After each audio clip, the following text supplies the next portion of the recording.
altopiani l'idea di sfondamento a valle o a monte, un'altra teoria militare, aveva l'idea di salire e poi scendere, Borrell ci diceva teniamo il fronte del Piave e attendiamo gli esiti. Ecco, quindi chiudo qua intanto il primo discorso, poi entreremo sul vivo di come si è svolta tutta l'operazione.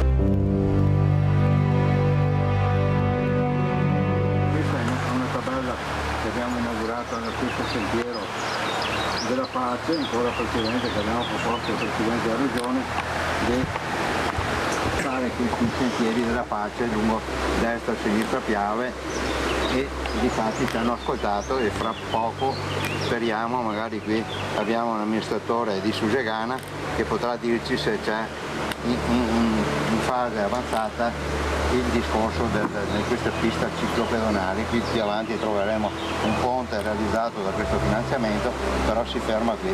Manca il punto cruciale quando noi andremo avanti per realizzare là, perché la spesa più grossa era rifare la massicciata e rifare appunto il percorso sopra l'argine.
Un po' i problemi italiani, no? Abbiamo visto che gli austriaci hanno avuto tutti questi problemi e abbiamo qui, allora, comandava Pennella, c'erano due generali di corpo d'armata, Asclepio, Ascanio Asclepio quello che è, e Di Giorgio. Allora qui c'è un problema, sono due generali bravi, che hanno sempre, però Pennella aveva un debole per uno e detestava l'altro. Buongiorno, buongiorno. Allora sta arrivando l'estate, io spero con questi buongiorno di farvi capire e vedere la bellezza del nostro territorio, magari stimolarvi anche a muovervi, a fare qualche passo in più, magari che non conoscete, magari iscrivervi a qualcosa, a non essere annoiati a casa dove vado oggi, troppe code, troppa gente, a due passi abbiamo dei territori meravigliosi, sconosciuti, incontaminati al momento. Perciò io vi inviterei veramente a riflettere e pensare che veramente è meglio uscire che stare a casa a guardarsi attorno o a fare qualcos'altro. Uscite e muovetevi. Muovetevi perché? Perché è una stagione bellissima, anche l'estate, anche se qui da noi è molto afosa, molto complessa. È una stagione che richiede anche certe precauzioni, perché ci sono tanti insetti, ci sono le zanzare, c'è di tutto e di più. Ne parleremo questa mattina con la dottoressa Alessia Grassigli, presidente Ordine Veterinari di Treviso. Grazie dottoressa. Buongiorno Mirella e buongiorno qui. A tutti. E saluto anche da Belluno il dottor Enzo Scaggiante, direttore unità operativa complessa malattie infettive San Martino di Belluno. Grazie dottor Scaggiante anche a lei di essere qui con noi. Allora partiamo proprio con queste malattie infettive, dottor Scaggiante, cosa ci dice, cosa bisogna fare, stare attenti, i viaggi, non viaggi, queste zanzare che arrivano, ma non solo le zanzare, anche animali selvatici infetti. Adesso abbiamo questo lupo che sembra che giri per Spresiano, allora il sindaco ha allertato i cittadini di tutto e di più. Prego dottor Scaggiante. Ma senza pensare a viaggi esotici, pensiamo ai viaggi, diciamo, o alle scampagnate nei nostri territori. Già le gite nei nostri territori ci espongono, per esempio, alle punture da zecche e quindi alla trasmissione di patologie come la borreliosi o la TBE. E quindi attenzione a, diciamo, cercare di camminare nei sentieri, evitare l'erba alta, perché in quel momento ci sono le zecche che possono essere trasmesse e ci possono, diciamo, trasmettere questo tipo di infezioni. Bene, sentiamo Queste, anche diciamo, la dottoressa. sono le cose più importanti che troviamo nei nostri territori. Perfetto, vi ho invitato, infatti ho aperto con questo buongiorno del nostro territorio, dottor Scaggiante, proprio per far capire l'importanza di avere certe precauzioni anche quando si va a fare una bella passeggiata o una bella gita. Allora, dottoressa Grassilli, lei come commenta a questi animali selvatici, ecco, queste zanzare, gli animali domestici, prego.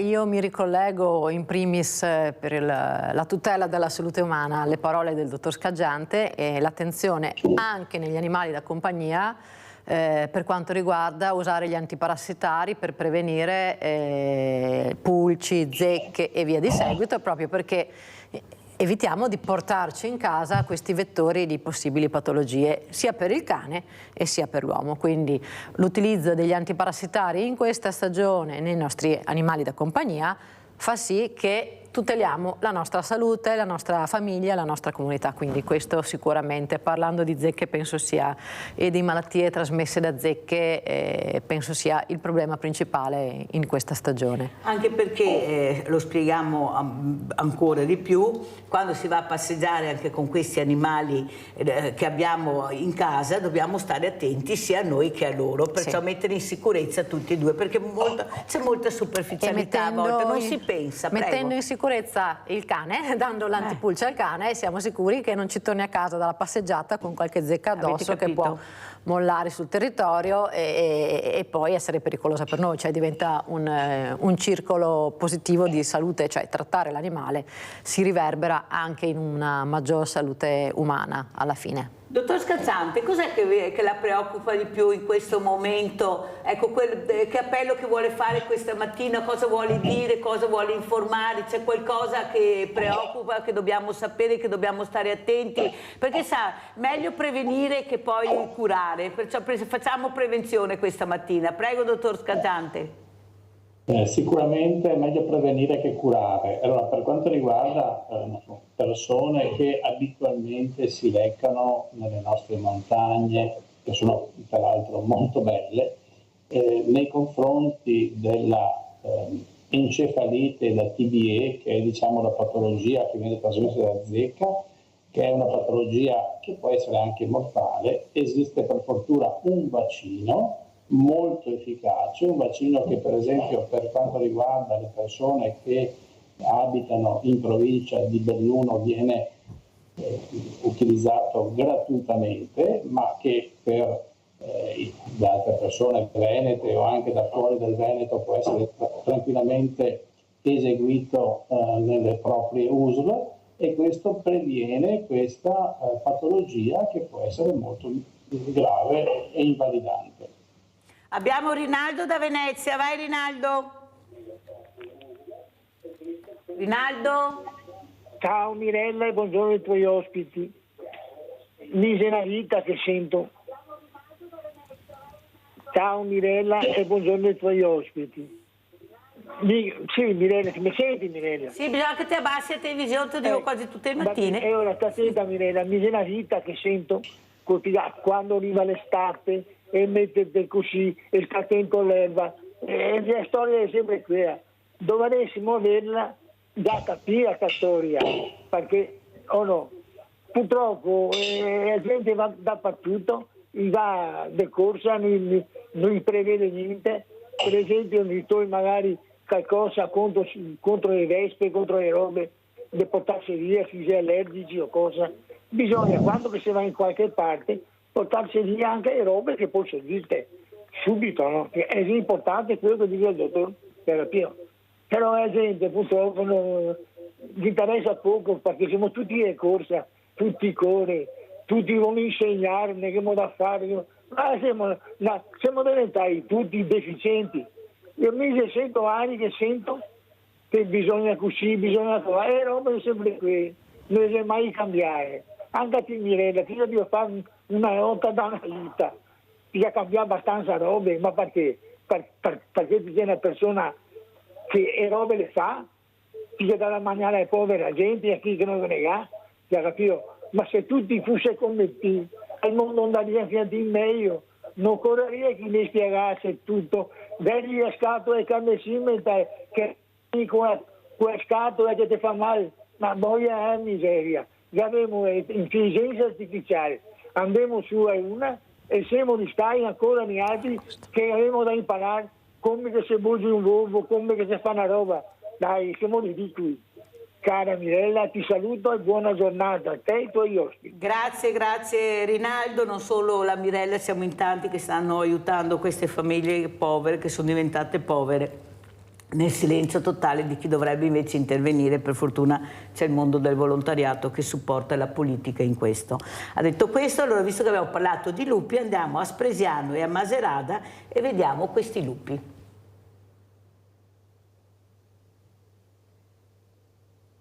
Non lasciare fuori rifiuto organico che possa attirare la fauna selvatica e quindi anche il lupo, e tenere anche i propri animali al guinzaglio e possibilmente non tenerli fuori alla notte per evitare incontri.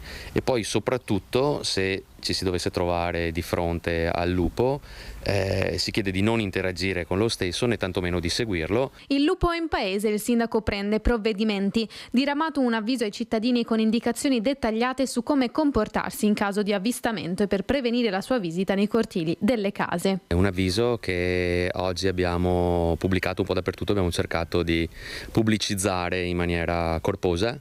Perché sono stato contattato dalla dottoressa Miori della provincia che aveva interagito con gli enti sovraordinati preposti della regione e quindi abbiamo emanato questo avviso. Il lupo vaga infatti ormai da qualche settimana per le strade di Macerata, Salettuolo, Bredda di Piave, un po' smarrito dato l'habitat inconsueto, zoppo e dolorante. Non è escluso che sia un giovane in dispersione che probabilmente ha lasciato il branco ed ha risalito il Piave, dove tra frasche e boscaglia può trovare prede e riparo. Immortalato a più riprese, postato sui social network dai cittadini, il sindaco invita piuttosto a segnalare la sua presenza per poter circoscrivere la zona nella quale si muove e poterlo portare così nel suo habitat. Se doveste avvistare il lupo, mi raccomando, niente filmati, niente video, niente foto, ma subito chiamare il numero del CRAS oppure il 112 per i carabinieri della forestale. Vagava per le strade a Macerata sul Piave, un po' smarrito data la location inconsueta. Un lupo dalle medie dimensioni è stato avvistato nelle prime ore di questa mattina attorno alle 7:30 in zona pianeggiante e il suo passaggio prontamente è stato immortalato dal telefonino di un residente che ne ha poi postato il contenuto sui social network. Era in vicolo Piave, in zona Salettuol. Sulle sue tracce anche la forestale che ne ha seguito le impronte. Non capita spesso di imbattersi in uno splendido esemplare come questo, molto spaesato, dato che ha volto lo sguardo a destra e a manca più volte, alla ricerca probabilmente della via maestra che lo avrebbe riportato verso la montagna.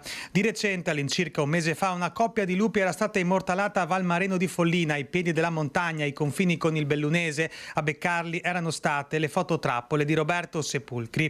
Non è escluso in questo caso che il mammifero possa essersi spostato seguendo il corso del fiume Sacro alla Patria alla ricerca di cibo e per lui il ritorno al proprio habitat naturale si è fatto più difficile che mai. Allora, dottoressa Grassigli, è sempre quello, non ce ne sono due, spieghiamo bene perché magari può passare il messaggio che ce ne siano due. Prego, dottoressa. Sembra che sia appunto un esemplare, parliamo di un esemplare, giovane e anche ferito, molto anche spaventato sembra.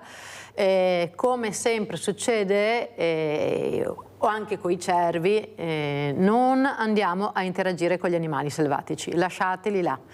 sia in questo caso per il lupo che probabilmente, e non è la prima volta perché per i lupi il Piave, il Greto può essere una strada di percorrenza.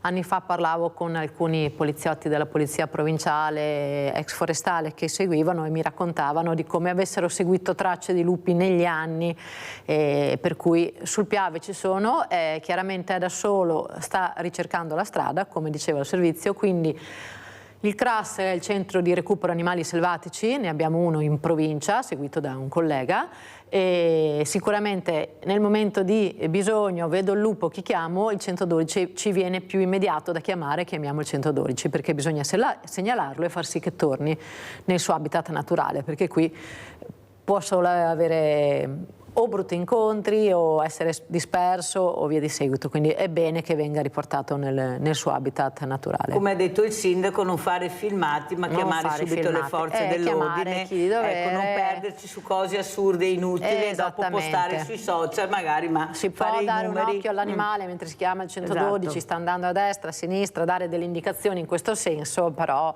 essere un po' meno social se vogliamo, un po' più utili all'animale, se davvero si vuole essere utili a questo lupo in questo caso. Allora adesso vi porto a Trieste, andiamo a sentire questa coppia che ha preso appunto questa dengue via disinfestazione, andiamo a sentire, poi commentiamo col dottor Scaggiante. Sono 2 le persone residenti in regione che hanno contratto il virus del dengue, entrambe presentano un decorso normale della malattia, la ragazzina triestina è già a casa, sarà loro offerta la somministrazione del virus. Sono state messe in atto le operazioni di disinfestazione localizzate per scongiurare la diffusione della patologia e non si rilevano ulteriori criticità. Inoltre la regione ha provveduto a distribuire il vaccino alle aziende sanitarie. La vaccinazione potrà essere richiesta ai dipartimenti di prevenzione. È quanto è stato rilevato oggi nel corso di un incontro svoltosi a Udine, cui ha partecipato anche l'assessore regionale alla salute Riccardo Riccardi. La regione inoltre ha adottato un piano che pianifica le azioni di contrasto al diffondersi di malattie trasmesse dalle punture di zanzare, quale appunto il dengue. Sintesi una malattia virale trasmessa da zanzare. Sono delle zanzare che pungono soprattutto di giorno.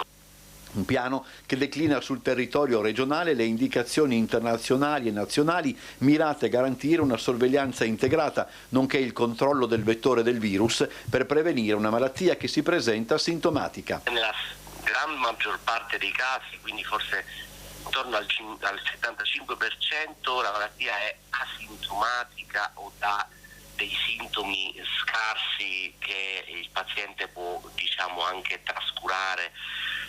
In un quarto dei casi invece possono esserci dei sintomi solitamente banali, come febbre, mal di testa, dolore ai muscoli, dolore alle ossa.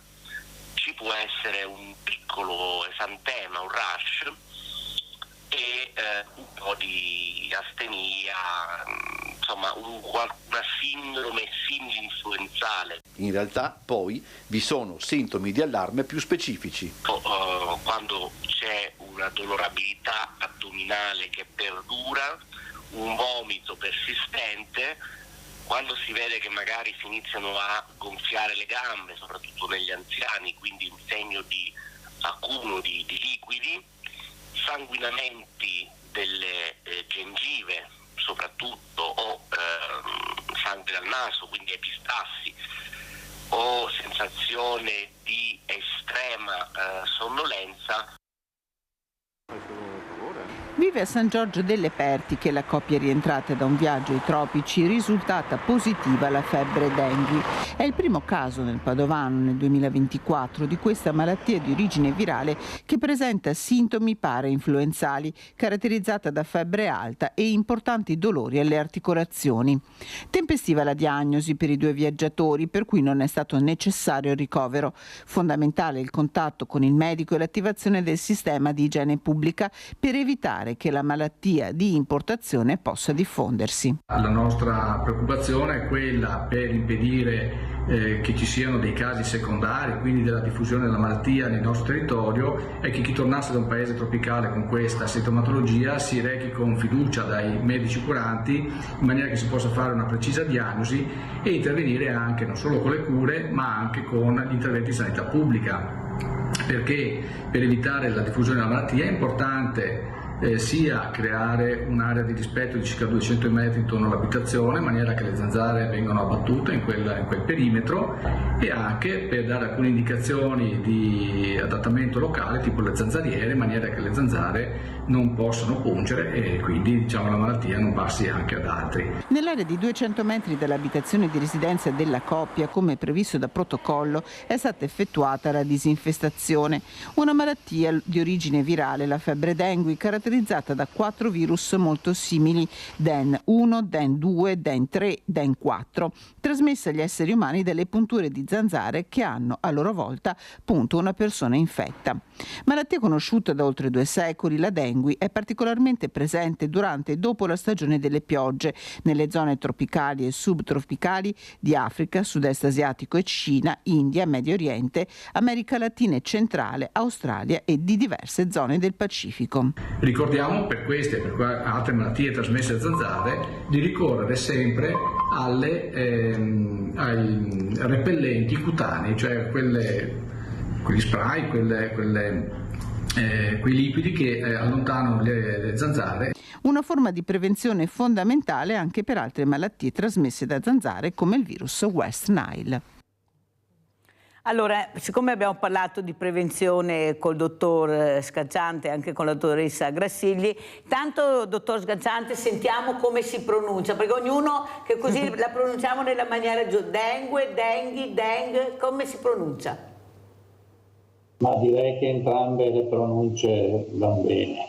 Ecco, non è un problema quello e abbiamo già capito un'altra cosa. Secondo lei, dottor Scacciante, c'è abbastanza questa cultura di fare prevenzione? Perché, come giustamente dice anche Rinaldo, sono anni che ne parliamo delle attenzioni che dobbiamo avere anche nelle terrazze, l'acqua che ristagna, di non farlo, però poi ce ne dimentichiamo e siamo molto superficiali. Perché non riusciamo a capire invece che la prevenzione è fondamentale? Molti la fanno ma molti non la fanno, abbiamo sentito anche la dottoressa Grassigli. Prego, dottor Scacciante. Sì, trovo molto sagge le parole del signor Rinaldo sulla prevenzione. La prevenzione è sicuramente fondamentale. Forse quando noi andiamo a fare un viaggio siamo un po' rilassati e quindi ci accorgiamo dei problemi solo al ritorno, quando ormai non c'è da fare molta prevenzione, ma c'è da fare la terapia. Quindi laddove è possibile, prima di partire, valutare il posto dove si va, valutare le possibili prevenzioni di tipo vaccinale, antibiotico, eccetera, e soprattutto, siccome quasi sempre queste patologie sono trasmesse da zanzare, è utile cercare di ripararsi dalle zanzare usando dei repellenti e cercando di coprirsi il più possibile. Dottor Scacciante, un'altra cosa che preoccupa molto, specialmente anche i pediatri che ho avuto ospiti in trasmissione, è che molti genitori non vaccinano più i loro bambini. Hanno paura di fare questo vaccino, questi vaccini che dovrebbero essere fatti, perché per loro fanno male. Cosa vuole dire, dottor Scacciante? Beh, i dati scientifici ci dicono esattamente l'opposto. Gli effetti collaterali da vaccino, e ripeto, il vaccino come qualsiasi farmaco deve essere fatto dopo una valutazione attenta in un ambiente medico, perché non è acqua fresca, ma sicuramente la prevenzione che dà è molto molto superiore rispetto ai possibili effetti collaterali, che di solito sono una febbricola, un dolore nella sede di inoculazione, quindi non c'è motivo nel non fare un vaccino, soprattutto di quelli consigliati.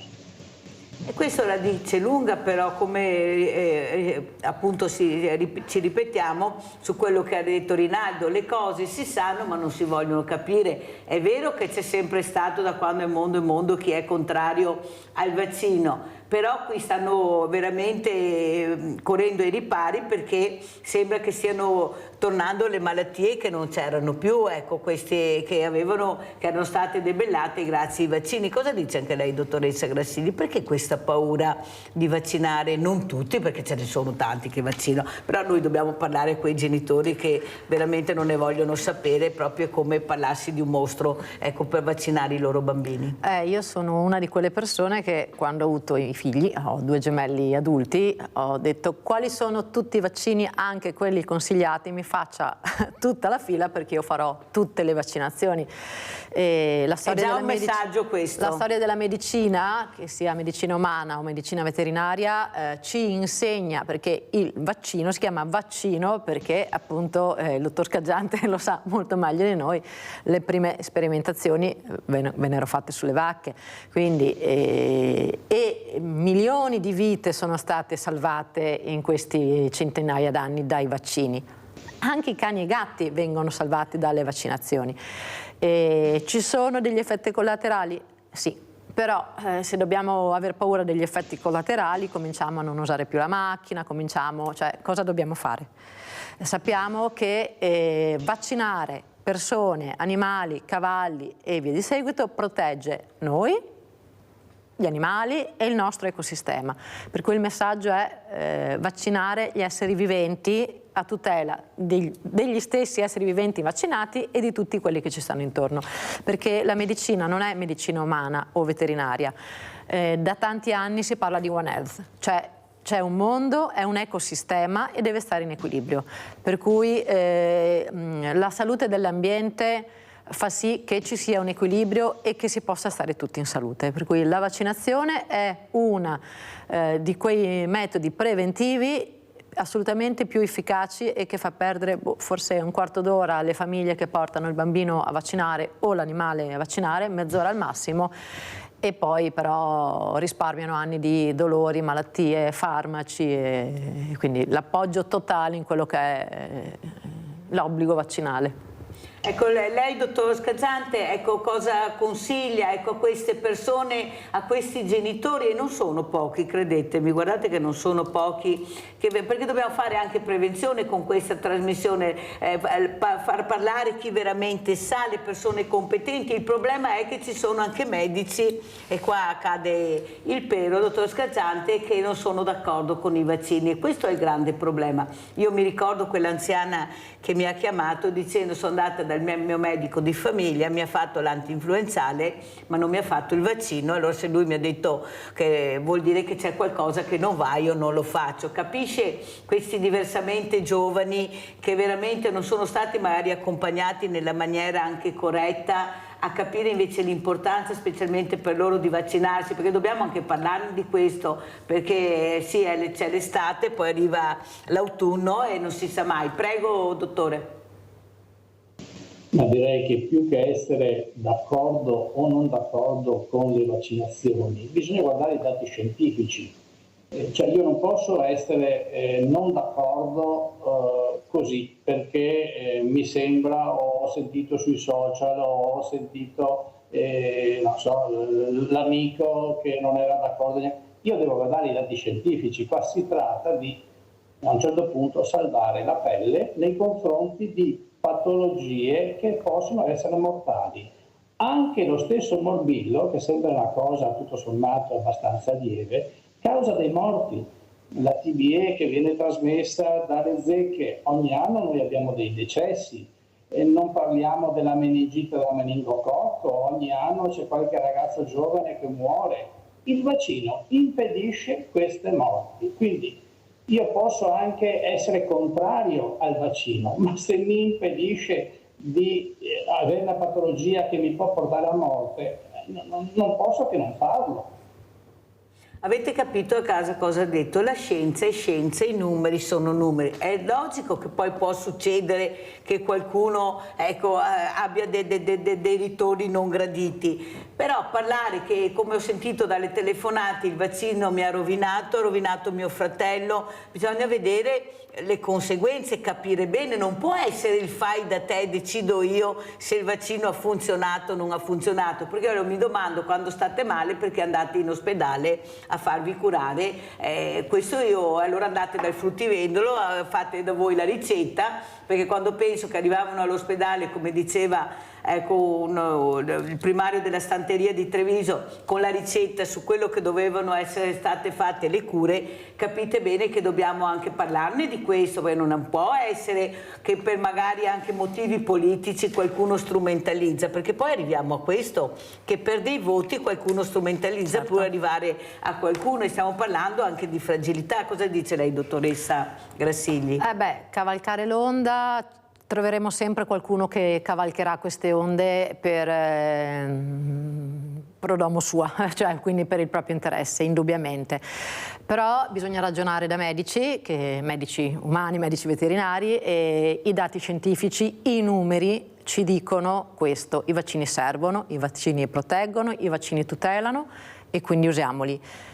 E chi dice il contrario, benissimo che ci porti i suoi dati e da medico li valuterà, però bisogna che ci siano delle prove, bisogna che ci siano dei numeri che siano congruenti con gli studi scientifici, e tutti gli studi sono congruenti nel dire i vaccini servono a livello veterinario e a livello umano.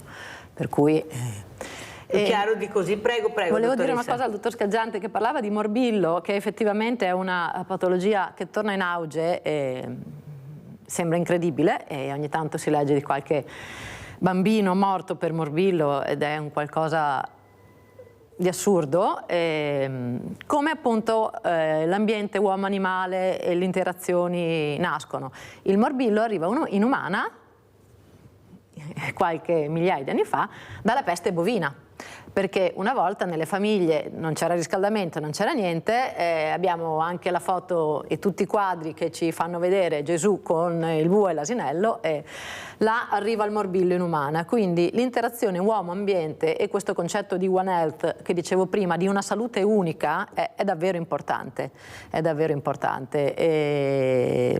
va considerato anche nella futura prevenzione, perché adesso la sfida della medicina è proprio la futura prevenzione.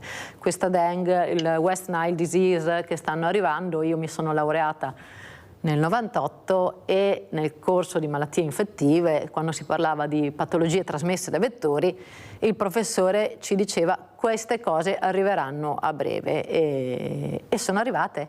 E se lo sapeva il professore di malattie infettive a Bologna più di 25-30 anni fa, è bene che adesso che sono arrivate si corra ai ripari, o almeno si sia consapevoli di cosa succede andando all'estero, di cosa bisogna fare quando si è qua e via di seguito. Quindi bisogna stare un po' attenti a quello che ci sta arrivando, perché è una logica conseguenza dell'ambiente in cui stiamo vivendo e dei cambiamenti climatici che stanno arrivando. È molto chiaro, e la ringrazio di aver detto questo, dottoressa Grassigli, perché è molto importante. Come è importante sentire il dottore cosa consiglia. Sta arrivando l'estate, si parla ancora di fare un'altra dose, specialmente ai fragili. Qualcuno mi ha detto: ma chi sono i fragili? Abbiamo dovuto spiegare cosa vuol dire essere fragile per fare il vaccino. Prego, dottor Scaggiante. Ma sicuramente chi ha delle patologie del sistema immunitario, parliamo magari di persone che hanno fatto una chemioterapia, di persone che hanno ricevuto un trapianto d'organo e quindi vengono immunosoppresse per evitare il rigetto, quelle persone sono sicuramente più a rischio di venire a contatto con dei microrganismi che per altre persone non darebbero dei problemi. Per farle un esempio, io oltre che in malattie infettive sono specialista anche in pediatria, e mi ricordo all'inizio della mia carriera, una trentina di anni fa, io ho lavorato a Padova e c'era la pediatria, e nella pediatria c'erano i bambini leucemici e quindi con il trapianto di midollo, quindi immunosoppressi. Ora questi bambini non potevano essere vaccinati, per esempio, con vaccini con virus vivi, perché avrebbero avuto degli enormi effetti collaterali da questi vaccini. In quegli anni là noi andavamo nelle classi e quindi parlavamo con gli altri bambini, con i genitori degli altri bambini, in modo che tutta la classe potesse vaccinarsi per evitare che quel virus, tipo il morbillo, potesse essere trasmesso a un bambino fragile. E quindi di fronte a queste situazioni qua, spesso è bene che le persone che hanno un sistema immunitario che funziona si vaccinino anche per prevenire la trasmissione a persone molto fragili. Potrebbero essere per esempio i nostri nonni. Avete capito qual è veramente il problema? Anche non solo per noi, ma per mettere in sicurezza i nostri cari, questo patrimonio che abbiamo, questi scrigni come li chiamo io, che forse non li ascoltiamo abbastanza e non li curiamo abbastanza, perché molti lo fanno ma molte persone non lo fanno e dobbiamo invece essere vicini, e penso che meglio di così non poteva spiegare il dottor Enzo Scacciante l'importanza di fare prevenzione, di mettere in sicurezza queste figure che purtroppo hanno queste patologie. Abbiamo Livio da Padova, vai Livio. Nella, ciao e buongiorno ai tuoi ospiti. Ciao. Volevo rivolgere loro una domanda. Il famoso Fausto Coppi, quel grande corridore che tutti conoscono, insomma, di cui tutti hanno sentito parlare, tornando da un soggiorno in Africa, ritornò in Italia con una forma malarica, una forma influenzale, e siccome è stata scoperta troppo tardi morì. E voglio dire, al giorno d'oggi quella forma che ha contratto Coppi è curabile, e sono stati fatti progressi in questa malattia, nella cura anche tardiva di questa malattia. Vi ringrazio. Allora risponderemo al nostro Livio da Padova subito dopo la pubblicità.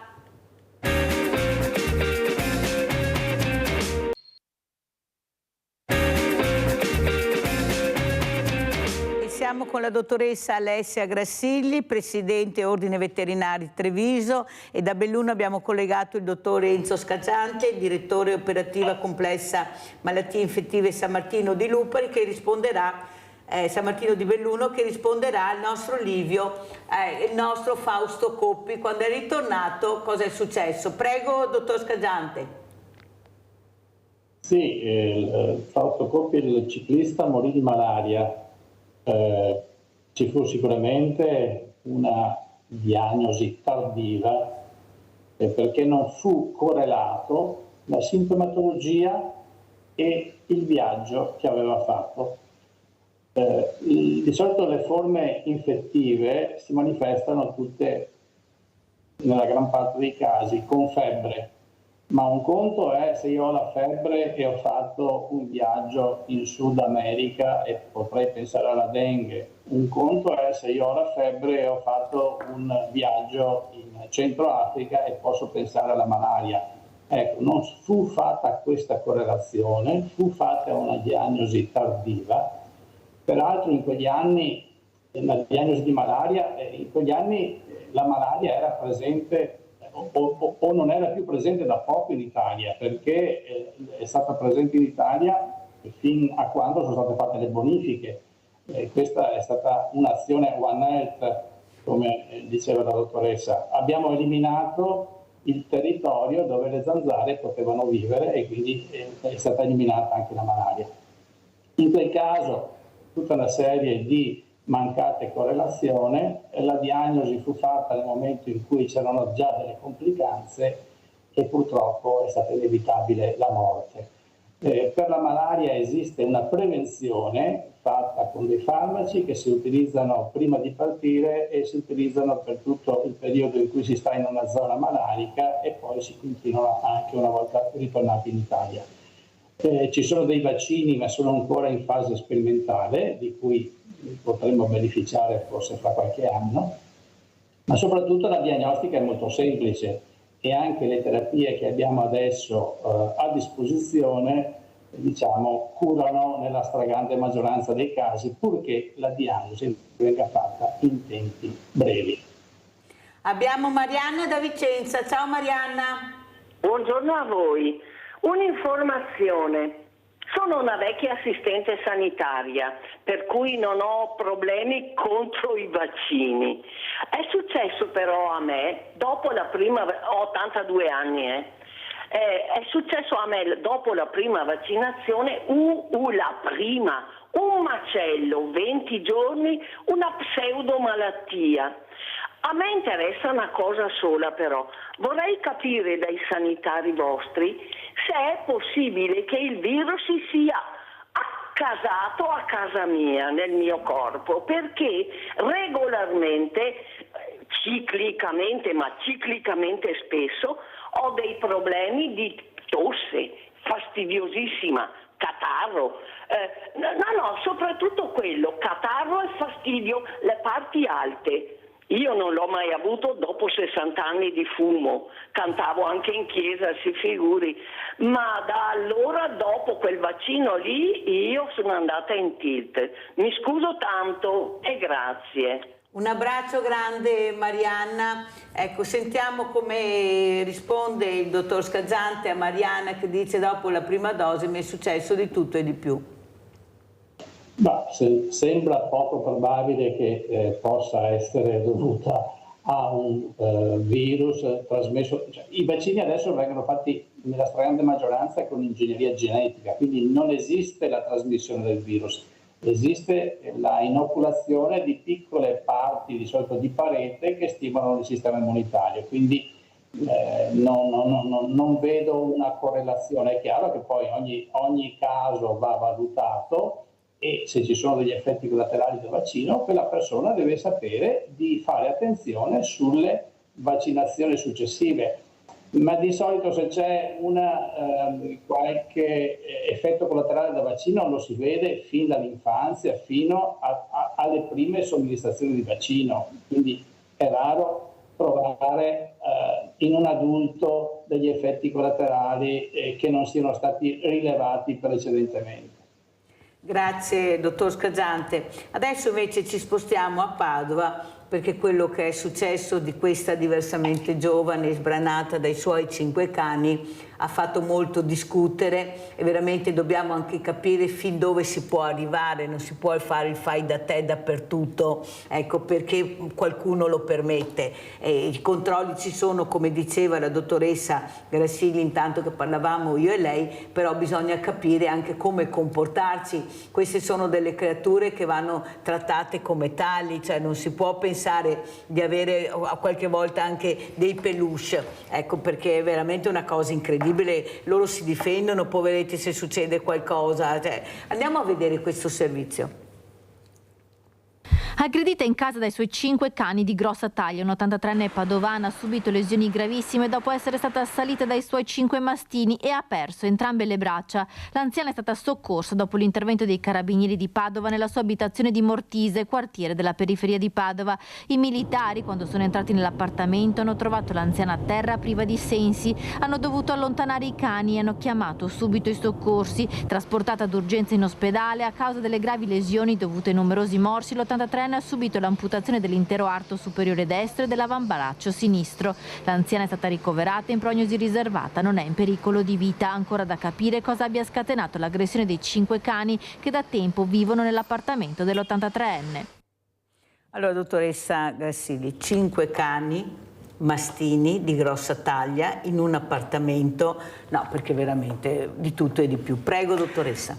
Sì, bisogna vedere, qua ci sono delle indagini in corso, quindi faranno chiarezza. Sicuramente 5 cani di grossa taglia in mano a una persona di 83 anni, per quanto possa essere in salute, stare bene, non avere problemi, sono 5 armi cariche, possono essere 5 armi cariche, e ci vuole molta attenzione. Là bisognerà capire il perché ci fossero questi 5 animali, se, come dicevamo prima, fosse una specie di allevamento, se invece fossero là per compagnia, ci vuole sempre un po' di attenzione. Noi spesso chiediamo, e ci piacerebbe avere un patentino per i proprietari di cani, perché non significa perché è un molosso, perché è un Rottweiler o perché è un Doberman è cattivo, ma è chiaro che il morso di un cane di quella taglia fa molto più danno di un cane di taglia piccola. È che bisogna avere consapevolezza di cosa si fa, di cosa si ha in casa, di che animali si prende, perché bisogna scegliere un animale da compagnia che sia confacente alle nostre abitudini. Quindi se io voglio andare a avere una vita attiva e avere il cane sempre con me, ci sarà una determinata razza o via di seguito. Se invece sono una persona tranquilla mansueta che sta sul divano e magari mi prendo un gatto, cioè là va valutato, ma va valutato in questo caso cosa ha scatenato questi 5 animali. Saranno le indagini a dirlo. Il problema è 5 animali chiusi in un piccolo appartamento. Potrebbe essere anche relativo, ma che vita facevano? Venivano portati fuori? Quali erano i rapporti tra i 5 animali? Noi non sappiamo niente di questa storia e quindi ci possiamo fermare solo ad osservare anche la tragedia personale di questa famiglia, perché alla fine questo ci rimane. Però dottoressa, una cosa che vorremmo anche capire, 5, ma anche uno ha bisogno veramente l'animale di muoversi. Io non posso pensare che su 24 ore questo animale, questo cane a cui vuoi un bene venga portato fuori 2 ore, se sono 2 ore al giorno su 24 ore. Questa passeggiatina, parlo anche di cani di grossa taglia che vivono su questi appartamenti perché è molto di moda, dottoressa, bisogna dirlo, bisogna avere il cane grande, enorme e poi si porta fuori magari pochissimo. Ecco, quanto bisogna lasciarlo libero questo cane, proprio anche di correre durante la giornata, dottoressa? Mi sembra che sia poco questa passeggiatina quando vedo, perché io li vedo, cioè quello è l'orario, mezz'ora è già... La dipende, nel senso che ci sono tendenzialmente anche il cane più grande tendenzialmente, stiamo generalizzando, è anche più pigro. Per cui nulla in contrario se un animale di grossa taglia sta in un appartamento, basta che poi abbia accesso all'esterno o venga portato spesso in passeggiata. Spesso cosa vuol dire, dottoressa? Spesso che più volte al giorno e non 5 minuti la pipì e su, perché ci sono stati casi, ma qua si tratta di maltrattamento, anche di Yorkshire che venivano abituati a fare pipì nelle traversine in terrazza, quindi animali che non hanno accesso proprio all'esterno, che non escono, quindi qua si tratta proprio di benessere animale e questi sono casi di maltrattamento. E poi avere il tempo di portare fuori 5 cani ce ne vuole, ci vuole anche tempo assolutamente. La questione della taglia è relativa proprio, bisogna capire le attitudini del cane. Ci sono i cani da caccia, il cane da corsa, e questi hanno esigenze davvero diverse, per cui adesso vanno di moda anche cani molto carini, piccoli, che invece sono iperagitati, hanno bisogno di scavare, di correre. Sto parlando dei terrier in generale, ad esempio, per fare un esempio pratico, e quindi sembrano perfetti per l'appartamento perché sono piccoli, ma in realtà hanno bisogno di fare quello per cui sono stati creati, perché le razze sono state create dall'uomo, quindi andare a caccia, scavare, fare buche, rincorrere qualche animale selvatico. E non glielo possiamo impedire perché noi vogliamo il salotto pulito e il divano pulito, e a quel punto cambiamo razza di animale o cambiamo razza di cane o cambiamo animale in base a quello che vogliamo noi, perché la relazione con l'animale ci fa bene nel momento in cui creiamo un bel binomio, e il bel binomio si crea nel momento in cui la scelta è consapevole da subito di cosa vado ad adottare, e non perché va di moda, perché è bello, perché ce l'ha la mia amica. L'ho visto in televisione, me lo prendo anch'io perché mi piace tanto. Sta in borsetta o via di seguito. Abbiamo Luciano da Desenzano dai Garda. Ciao Luciano. Ciao Mirella, buongiorno la dottoressa Alessia. Buongiorno. Due piccole cose. Ho letto adesso, ho visto a televisione, la lettura dei giornali, Mirella, che il British Medical Journal, che deve essere un giornale inglese, ha detto sono morti, ha fatto più morti il vaccino del Covid che il Covid. Adesso 10 minuti fa ho letto: dottoressa, lo so che si sono salvati milioni, miliardi di persone con i vaccini, ma questo si sentono tutti i giorni i medici dire che non hanno mai visto così tanti giovani morire di infarto e di altre cose. Purtroppo è stato testato poco. Il povero del Donno, il mantovano medico, che dopo si è suicidato, aveva, tra parentesi, inventato il metodo lì che costava poco o niente, e invece l'hanno massacrato. 2, Mirella sui cani, ma non è ora di smetterla con questi cani. Uccidono bambini, uccidono i padroni. Una sorella di 50 anni va a portare da mangiare un mese fa ai cani del fratello, è sbranata, una ha tagliato via le braccia. Non so, ma devono fare qualcosa, devono fare una legge. Questi cani sono come, tra parentesi, secondo il mio modesto parere, hanno il cervello, no? Buono, che scatta come il cervello di un leone, di una tigre. Non si controllano, sono incontrollabili. Ti saluto, buongiorno, grazie Mirella, buongiorno. Allora abbiamo sentito Luciano da Desenzano del Garda, dottor Scaggiante, ha visto perché, capito perché vi invito, perché bisogna sempre continuare a parlare e spiegare, perché c'è il fai da te, ho letto, ho sentito, mi hanno detto, la rivista. Prego, dottor Scaggiante. Guardi, per quanto riguarda l'infarto, uccide molto di più un fumo di sigarette che i vaccini, che non si sono dimostrati, diciamo, creare così tanti infarti. Quindi poi vorrei vedere questo articolo, ma temo che le conclusioni non siano quelle.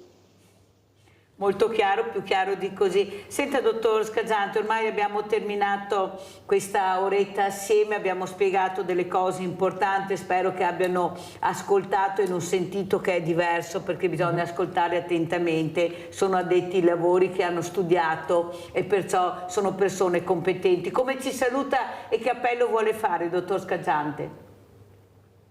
Ma l'appello molto semplice: la prevenzione è sicuramente la cosa migliore. Meglio prevenire che non trovarsi poi con problemi gravi da risolvere. Grazie veramente al dottor Enzo Scaggiante di essere stato con noi. Sentiamo come ci saluta la dottoressa Alessia Grassilli. Dottoressa, soprattutto sta arrivando l'estate, portiamo questi animali meravigliosi che amiamo tanto con noi, poi siamo talmente cinici e gli facciamo fare tutto quello che vogliamo fare noi, perché vogliamo stare in spiaggia, non finirò mai 8 ore, perciò il cane deve stare 8 ore sotto il sole, fare 150 bagni, portare 1000 volte questo maledetto bastoncino, pallina. Io veramente non riesco, visto che li amano tanto, papino, mammina, e poi fanno queste cose. Dica i papini, i mammini come dovrebbero comportarsi. Un'umanizzazione, e invece gli animali stanno bene facendo i cani, facendo i gatti, facendo quello che sono. Per cui sicuramente, anche perché ad esempio i cani non sudano come noi, e quindi non sudando e stando tutto il giorno in spiaggia, alla fine il colpo di calore può avvenire. La cosa importante in vista dell'estate è la prevenzione, appunto, quindi prima di andare in vacanza andate dal vostro veterinario, chiedete per le pulci, per le zecche, ma anche per la prevenzione della leishmaniosi, che tra l'altro è una malattia trasmissibile all'uomo, presente in molte zone d'Italia, soprattutto verso il mare, nel sud Italia, in Toscana, anche da noi in Veneto comincia, per cui fate visita al vostro medico veterinario in maniera tale da prevenire tutte queste problematiche e poter andare in vacanza serenamente, rispettando sia i nostri tempi di recupero, ma anche appunto il benessere del cane, che a volte, non sempre, però a volte potrebbe stare meglio in appartamento mentre noi siamo in spiaggia, e se è un cane tranquillo, e fare in modo che la vacanza sia vacanza per entrambi. Senta dottoressa, siccome bisogna dire anche le cose come stanno, vogliamo dire anche qualcosa a quei cacciatori che qualcuno, non tutti, ma c'è qualcuno che non vuole vaccinare, visto che abbiamo parlato anche di vaccini, i propri cani perché sennò cambia il fiuto, non riescono più a trovare la preda o individuare la preda. Lei cosa vuole dire? È vero che l'ho sentito, glielo chiedo apposta, è vero che ci sono anche questi, visto che parliamo anche di vaccini, che qualche cacciatore non vuole vaccinare il proprio cane. Queste sono le leggende metropolitane che perdurano da tanti anni, per cui dicono che perdono il fiuto e quindi non vogliono vaccinare il cane per la rabbia. I cani dei cacciatori, allora, premesso che qua da noi in Italia in questo momento la rabbia non c'è, per cui per fortuna, e vorremmo rimanere in questa situazione, il problema qual è dei cacciatori? Che sono i cani che hanno più possibilità di andare incontro alla rabbia silvestre, cioè la rabbia è o degli animali selvatici o quella che arriva in città. Qua da noi quella in città non c'è veramente da tantissimi anni, però magari 100 anni fa già c'era qualche caso, per cui i cani che vanno nel bosco, sul Piave e via di seguito, che vanno più spesso in contatto col selvatico, è bene che siano protetti, perché se dovesse tornare la rabbia sono vaccinati. È una questione di prevenzione di una malattia che adesso non c'è, sì, ma come è tornata 20 anni fa. E per il fortuna morbillo che è tornato, perché esatto, se dovesse tornare almeno quelli che sono gli animali più a rischio siano tutelati. E poi per andare in vacanza, tornando alla prevenzione, in alcuni stati se vogliamo andare all'estero è obbligatoria, quindi, e ci sono, non è che possiamo dire oggi parto stasera e quindi vado dal veterinario, c'è una tempistica da rispettare, per cui andate per tempo, anche perché potrebbe essere obbligatoria la rabbia per andare in determinati paesi europei. Grazie anche alla dottoressa Alessia Grassilli, Presidente Ordine Veterinari di Treviso, è stata con noi. Ancora grazie al dottor Enzo Scacciante, Direttore Unità Operativa Complessa Malattie Infettive San Martino di Belluno. Grazie, pubblicità.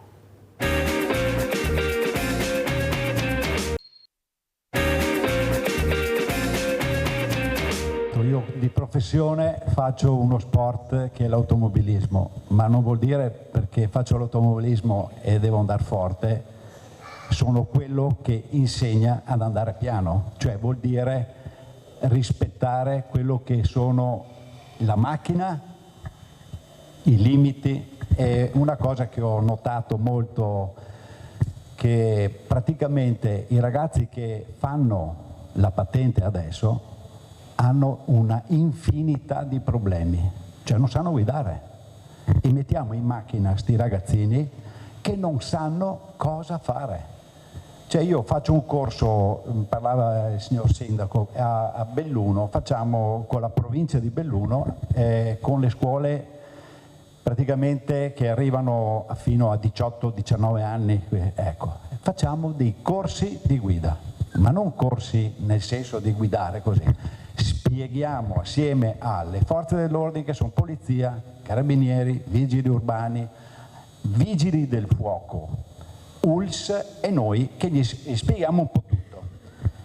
Bene, sapete che su 90 o 100, l'ho fatto l'altro giorno, 100 persone, 100 ragazzi che sono saliti in macchina, eravamo in 3, 90 non sapevano guidare, con la patente questi ha presa la patente. Allora, quello che io dico, perché sentire, non ho, guardate, prima avevo il nodo alla gola, io ho la fortuna di avere 2 figli che però li ho qua ancora, quindi non dico niente, però l'educazione, ma non perché anche voi avrete dato un'educazione, l'educazione che dobbiamo dare ai nostri figli è educazione e rispetto quando si va in macchina.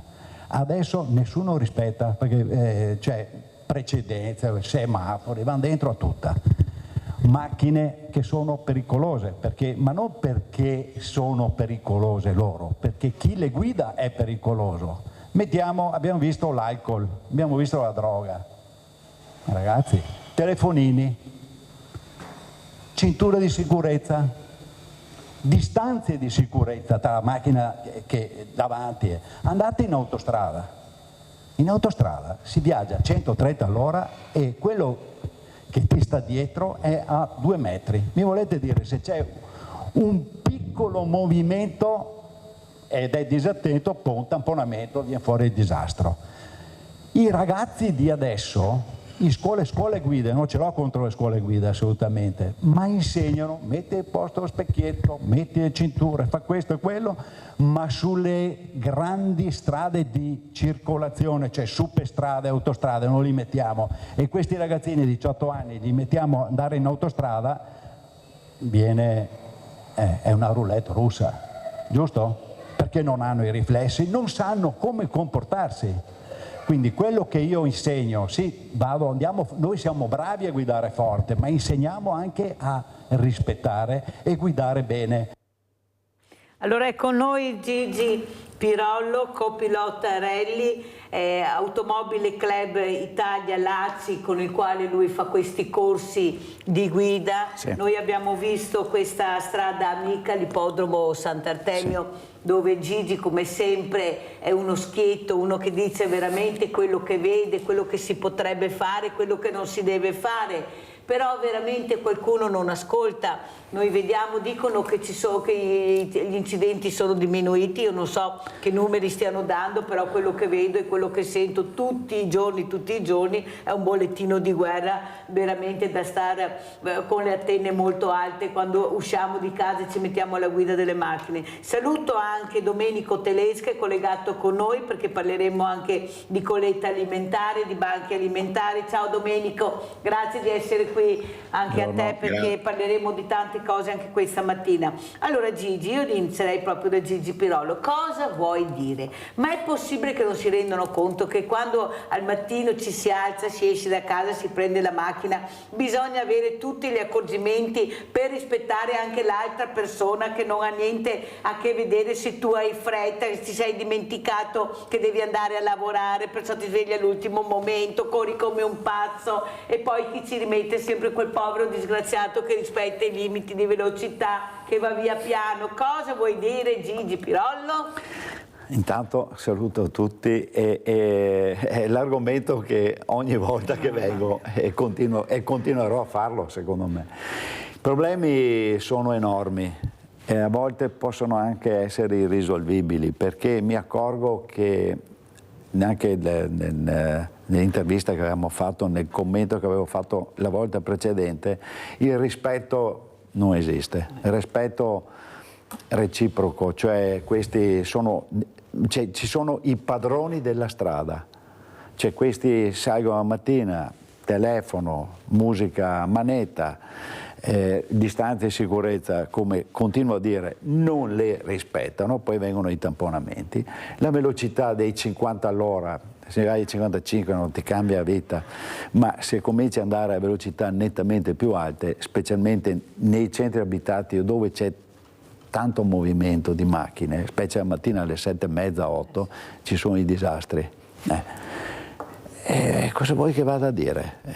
Più di dire, di andare piano, di cercare di rispettare i limiti, di rispettare le distanze di sicurezza, di guardare la strada, non guardare il telefono. Abbiamo il Bluetooth, usate il Bluetooth, non è che ci voglia granché per fare queste robe qua. Io non salgo in macchina, salgo in macchina, attacco il Bluetooth e la macchina va. Io il telefono praticamente non lo uso, puoi chiamare il numero di telefono che vuoi, la persona sempre col Bluetooth. Poi vedi cinture, poi vedi che l'attenzione alla guida è zero.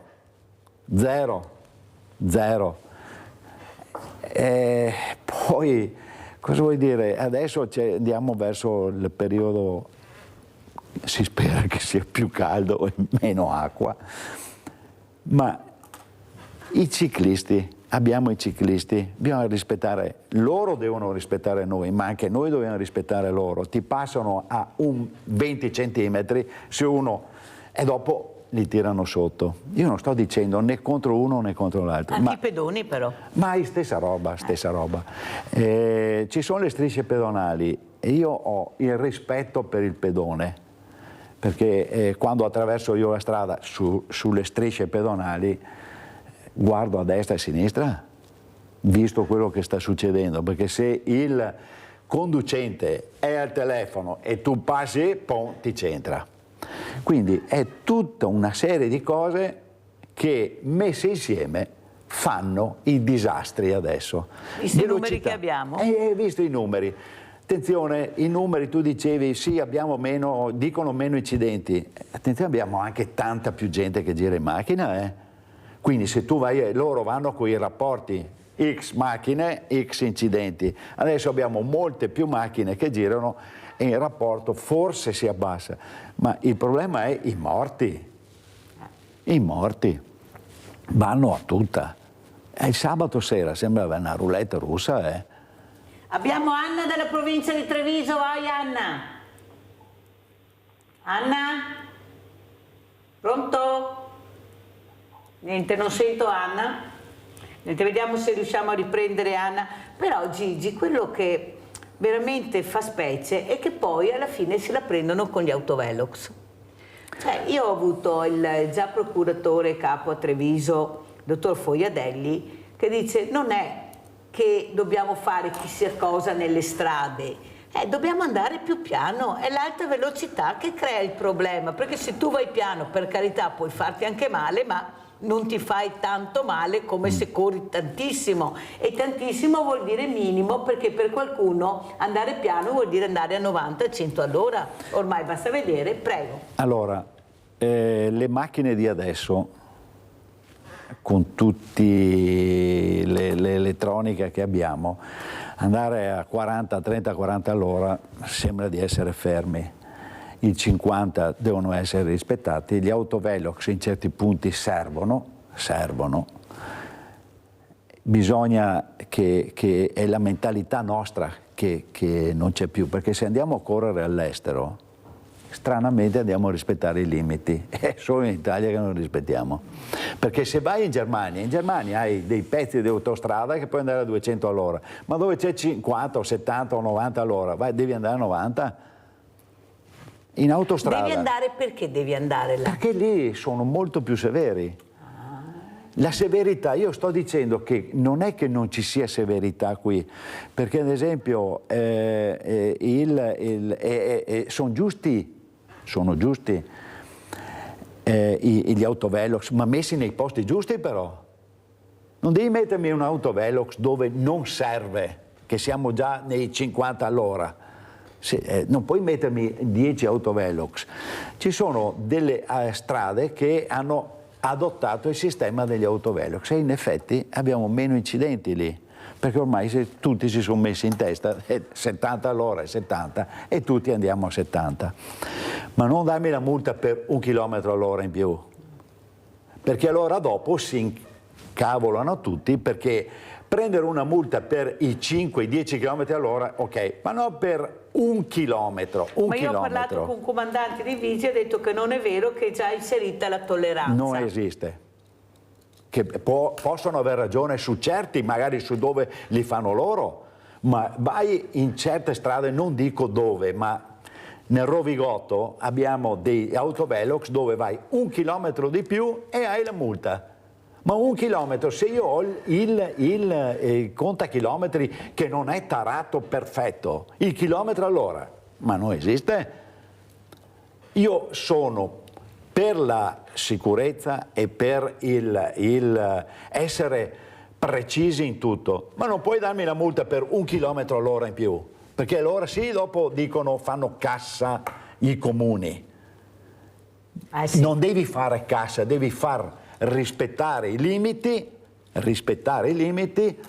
ma non perché devi fare cassa tu, ma perché ci siano meno morti o meno incidenti, ma non per fare cassa tu.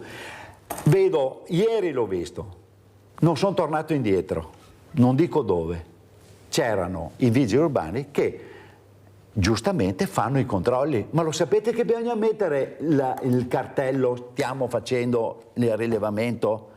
400, entri i 400 metri, ma se tu il cartello non me lo metti o lo metti nascosto, è logico, ti banno la multa per vai a 55 all'ora, ti becchi la multa. I soldi no, è che li fabbrichiamo a mattina noi. Avete sentito? Tutte le cose Bisogna, e sai che io le dico sempre le robe, sono per la sicurezza ed essere severi sulla sicurezza, ma non andiamo a dare le multe, per 1 chilometro all'ora devo pagare la multa. Ci sono ben altre cose. Adesso passiamo la parola al nostro Domenico Telesca, però prima guardiamo questo spot della colletta alimentare, perché ne parleremo questa mattina. Purtroppo sta arrivando meno cibo ai banchi alimentari, abbiamo sentito le difficoltà che ci sono a reperire questo cibo, sentiremo cosa ci dice Domenico Telesca. Intanto vediamo questo spot. Il tonno per Fabio, i fagioli in scatola per Angela, le pappe per Alberto, l'olio per Anachè, Giulia, Noemi, Franco. Milioni di nomi, milioni di persone in difficoltà che Banco Alimentare sostiene ogni giorno.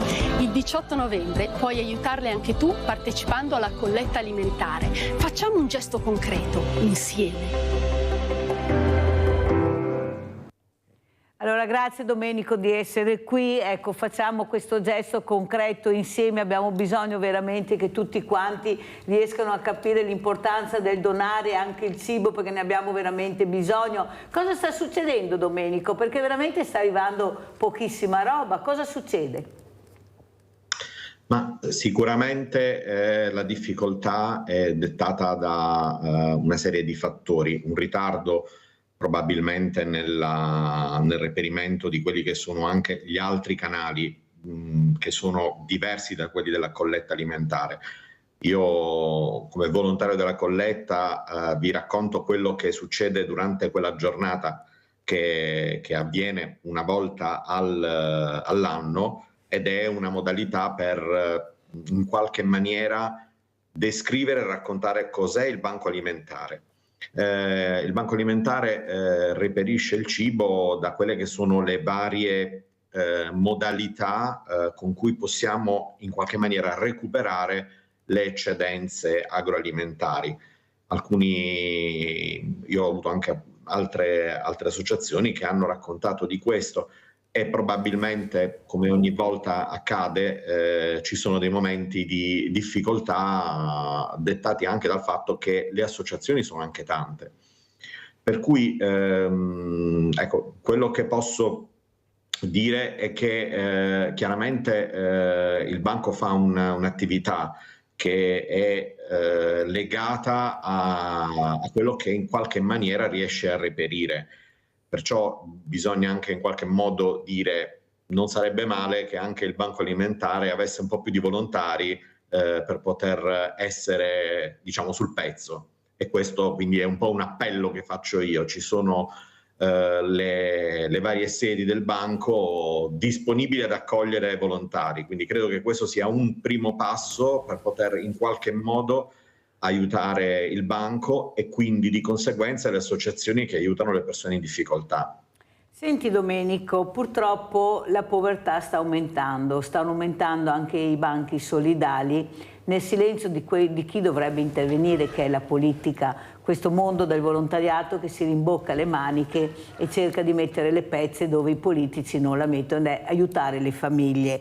Ma non ti sembra che nonostante questo tutti i giorni venga veramente buttato via tonnellate e tonnellate di cibo nel silenzio di chi dovrebbe intervenire? E io sono assolutamente sicura che si potrebbe recuperare, e soprattutto questi grandi ipermercati che dovrebbero tutti donare. Non è così, molti lo fanno ma qualcuno non lo fa. La situazione sta diventando drammatica perché, ripeto, i numeri della povertà che aumenta e i banchi alimentari che aumentano, le persone che cercano di aiutare, fa veramente riflettere. I numeri su numeri dall'anno scappi. Prego Domenico. Sì, sicuramente c'è ancora tanto da dover fare. Ci sono state delle disposizioni normative che in qualche modo hanno agevolato anche la possibilità di recuperare il cibo dai supermercati. È adesso molto meno oneroso andare a recuperare questo cibo. Sicuramente c'è anche un aspetto tecnico da dover tenere presente, e cioè che al di là di quello che può essere la disponibilità a donare, questa va gestita con una modalità che assicura che tutto questo cibo arrivi in maniera corretta alle persone bisognose, quindi con una serie di adempimenti che in qualche modo tutelano anche queste persone. Bisogna evitare, insomma, cioè non è che il cibo che si dona è il cibo scadente, va comunque mantenuta una regola che garantisca che il cibo arrivi in ottime condizioni. Quindi questo è anche un aspetto e sicuramente si può fare molto. Penso anch'io che bisognerà che qualcuno intervenga, perché io sono dell'idea che c'è anche troppa burocrazia. Purtroppo è dovuto anche questo, c'è un'esagerazione proprio a quella che è la sicurezza del cibo, queste scadenze che bisogna leggere attentamente, se è una scadenza a breve termine, a medio termine, a lungo termine, c'è qualcosa, queste etichette che non si riesce a capire dov'è la scadenza, che sono scritte in maniera, tu sorridimi, mi viene da piangere, a volte perdo gli occhi e dico ma dove sia sta cavolo di scadenza che non la leggo, capisci che c'è qualcosa che qualcuno dovrebbe fare. Allora andiamo a vedere anche la seconda parte della colletta alimentare di Telesca e poi commentiamo.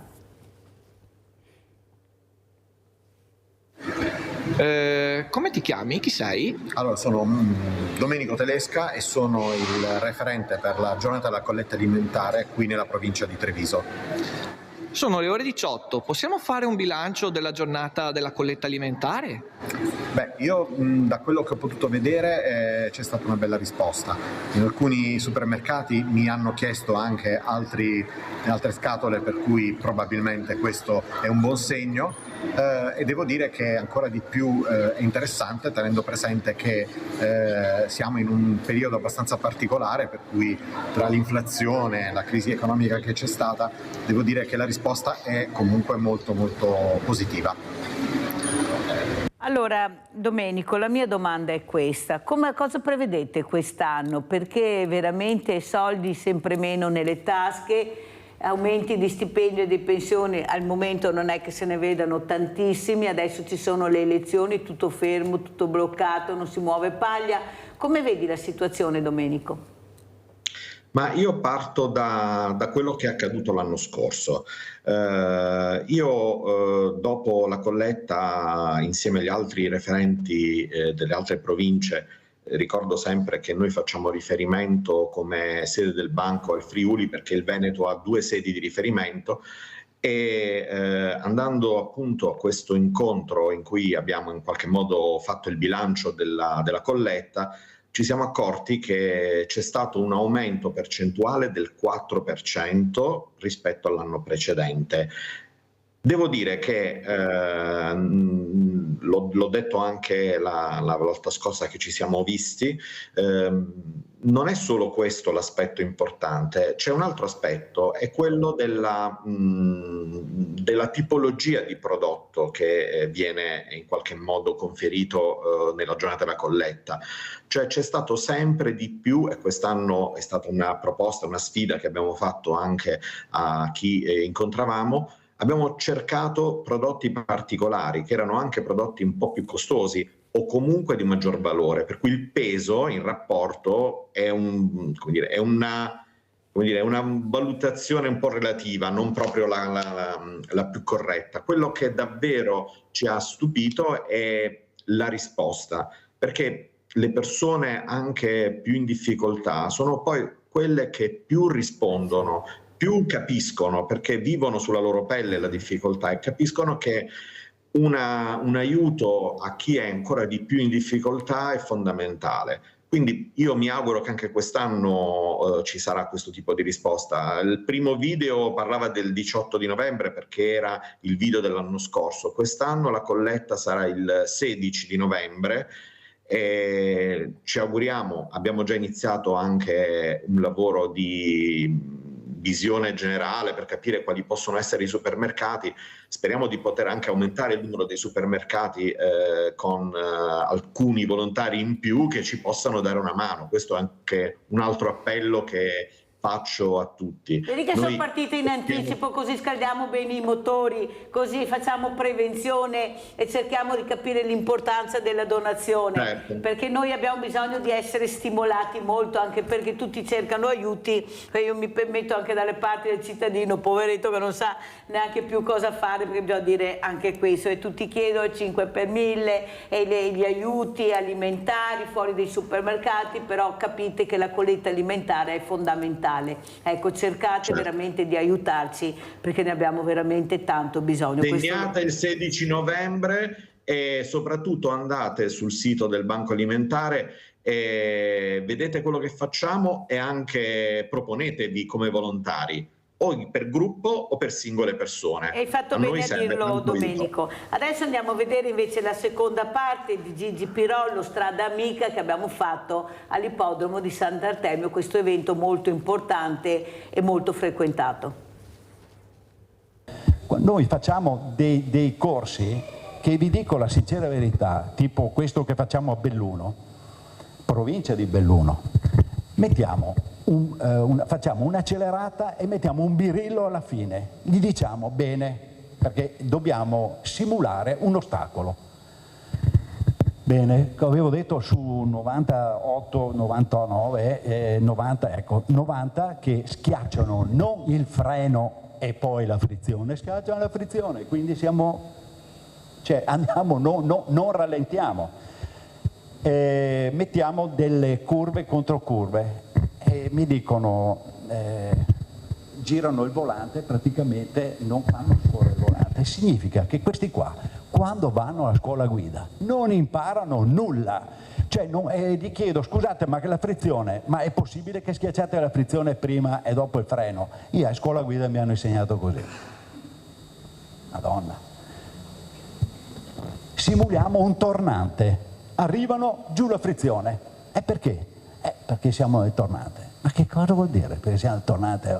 Allora, capite quello che dico io? Cioè, manca l'educazione, cioè è come se dobbiamo creare un edificio enorme e mancano le fondamenta. Allora, ha detto giustamente la dottoressa la Rebecca, ma iniziamo con le scuole elementari, passiamo alle scuole medie, passiamo alle scuole superiori. Allora, se abbiamo dei ragazzini che non sono educati nel senso, io spiegavo prima, quando spiego a 200 ragazzi, che chiedo massima attenzione perché sto facendo il bene loro, non il mio, giusto? Perché se dopo succede un incidente, visto quello che è successo, ma noi mostriamo dei video che fanno paura veramente, mi sto male io per loro. Bene. Spiego e questi hanno il telefonino e giocano col telefonino. Secondo voi educazione è questa? No. Allora, che cosa dobbiamo fare in quei casi là? Li prendo, gli dico le ultime 3 parole che ho detto, per favore. Non sei attento, fuori. Fuori, fuori, perché disturbi gli altri.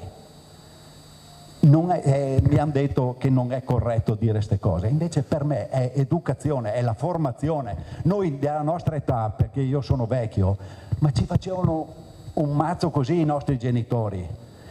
L'educazione è la base di tutto.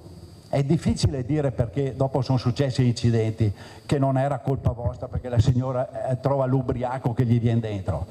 Ma ragazzi, ma allora se non si può bere, anche a me piacerebbe bere un bicchiere, ma lo bevo se sono a casa e non mi muovo. Non bevo, zero. Perché se succede, forse non hanno capito che se vengono beccati e succede l'incidente, la patente la vedono dopo 1000 anni, giusto? Insomma, qualche anno sì, troppo poco, giustamente, hai detto giusto, troppo poco. Ma quello che intendo dire io è la sicurezza sui ragazzi bisogna prenderla agli inizi, cioè andare alle scuole medie, insegnargli alle scuole medie. Io ho dei ragazzini di 13-14 anni, li facciamo girare in circuito e gli insegniamo come frenare, ma quelli imparano prima dei ragazzi di 18, tanto per dire. E poi gli insegniamo l'educazione stradale, cosa che deve essere fatta. Invece gli esami alle patenti non è che fanno quello, cioè ti bocciano, sappiamo come succede, cosa succede, ma se noi partiamo tutti, ma tutti, dico tutti, a insegnare in una determinata maniera, non dico che risolviamo il problema perché è irrisolvibile, questo ve lo dico, è irrisolvibile, però magari cerchiamo di diminuire quelli che sono incidenti. Se bevono, giustamente, io se ho i miei figli ho detto, se bevete per caso e siete insieme, state a casa, oppure chiamatevi, mettetevi insieme, uno che non beva, guida lui, però dopo troviamo l'altro imbecille che viene, che ha bevuto e viene incontro e succede il disastro. Quindi c'è anche fortuna nella vita, perché la signora che ha trovato il figlio, quello lì bastava 2 metri più in là, non succedeva nulla, quindi ci vuole anche, scusate il termine, culo nella vita, ecco. Allora, intanto vorrei chiedere a Gigi Pirollo, risentendosi, ecco, queste accuse che fa anche in maniera molto forte, questo non saper guidare, ma soprattutto volevo salutare anche le associazioni che abbracciano, le associazioni, queste mamme che hanno presente, che hanno perso i loro figli, che ancora chiedono la certezza della pena per queste persone che per un verso o l'altro non hanno fatto un giorno di carcere oppure pochi anni ma non una pena certa. Ecco, risentendoti cosa vuoi dire, Gigi? Sono stato duro a volte in certi commenti, però li rifarei subito, perché mi accorgo che pur parlando, pur spiegando e rispiegando, non è che risolviamo tutto in un attimo. Dicevo che bisogna partire dai ragazzini. La dottoressa, la vigilessa aveva ragione veramente, da partire da un'educazione stradale che può essere dai bambini delle elementari e avanti, e poi portarli alle medie, poi avevo detto anche che i ragazzini di 13-14 anni sono delle sanguisughe vere. Questi, se io gli spiego in macchina cose che facciamo nei circuiti chiusi, questi imparano prima dei ragazzini di 18, assolutamente. È la verità questa. Quindi continuare a dire, io continuerò sempre a dirlo, lo spiego a tutti, ma siamo in tanti nel mondo, e tanti che girano con le macchine. Basta solo uno.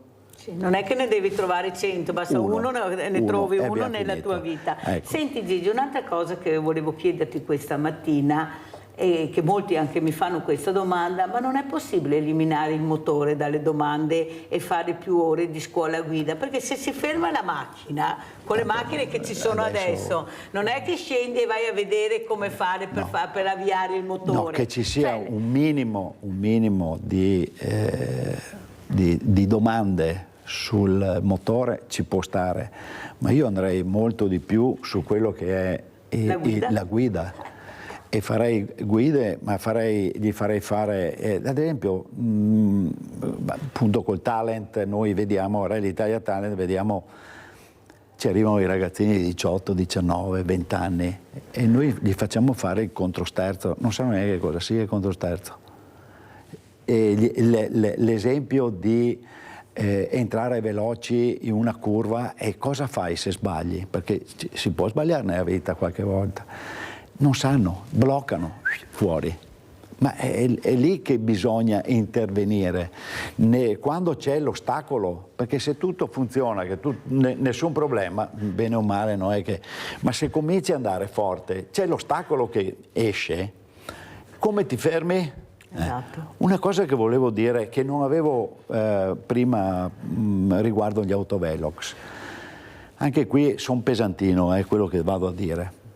Allora, abbiamo a Castelfranco, io abito a Castelfranco, ci sono delle vie grosse dove passano molti pullman, quelli di linea o quelli che trasportano gli studenti, passano davanti alle scuole.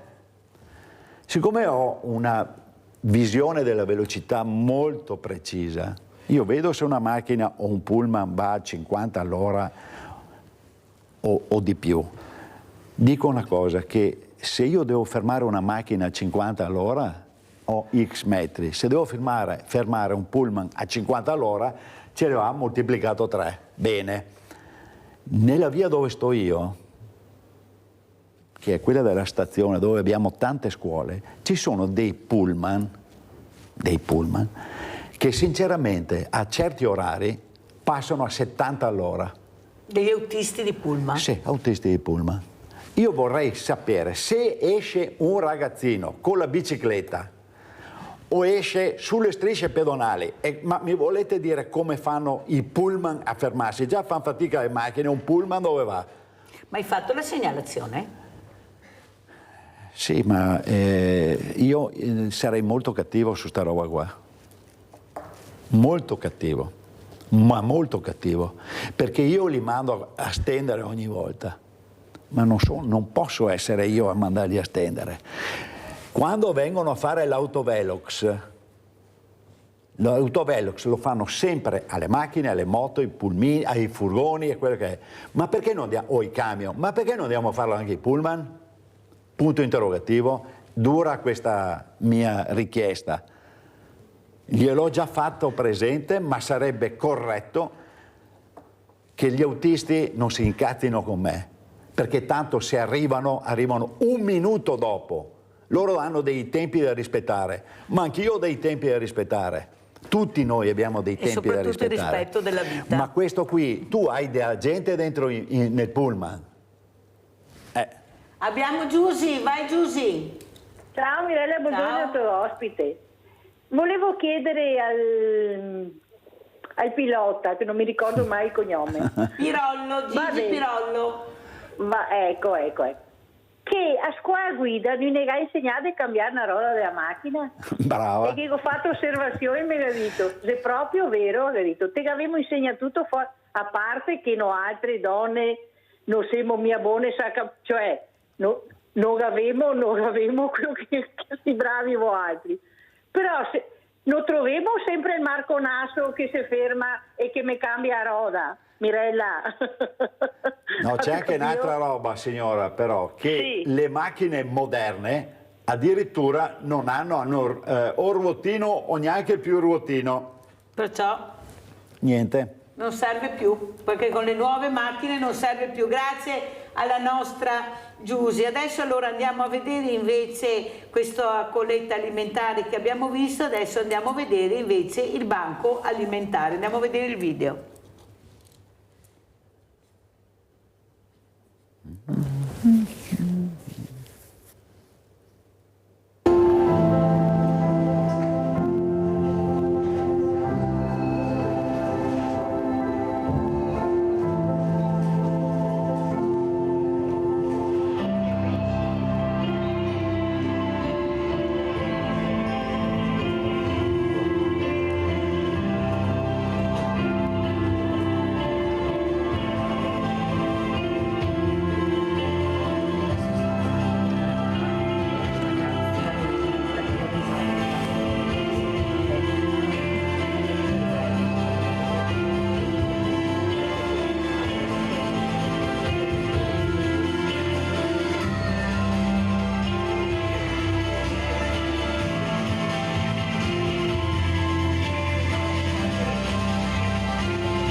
Allora, Domenico Telesca, abbiamo visto l'importanza di conoscere cos'è il banco alimentare, cosa fate, cosa si può fare, soprattutto il bisogno che c'è di volontariato, di giovani.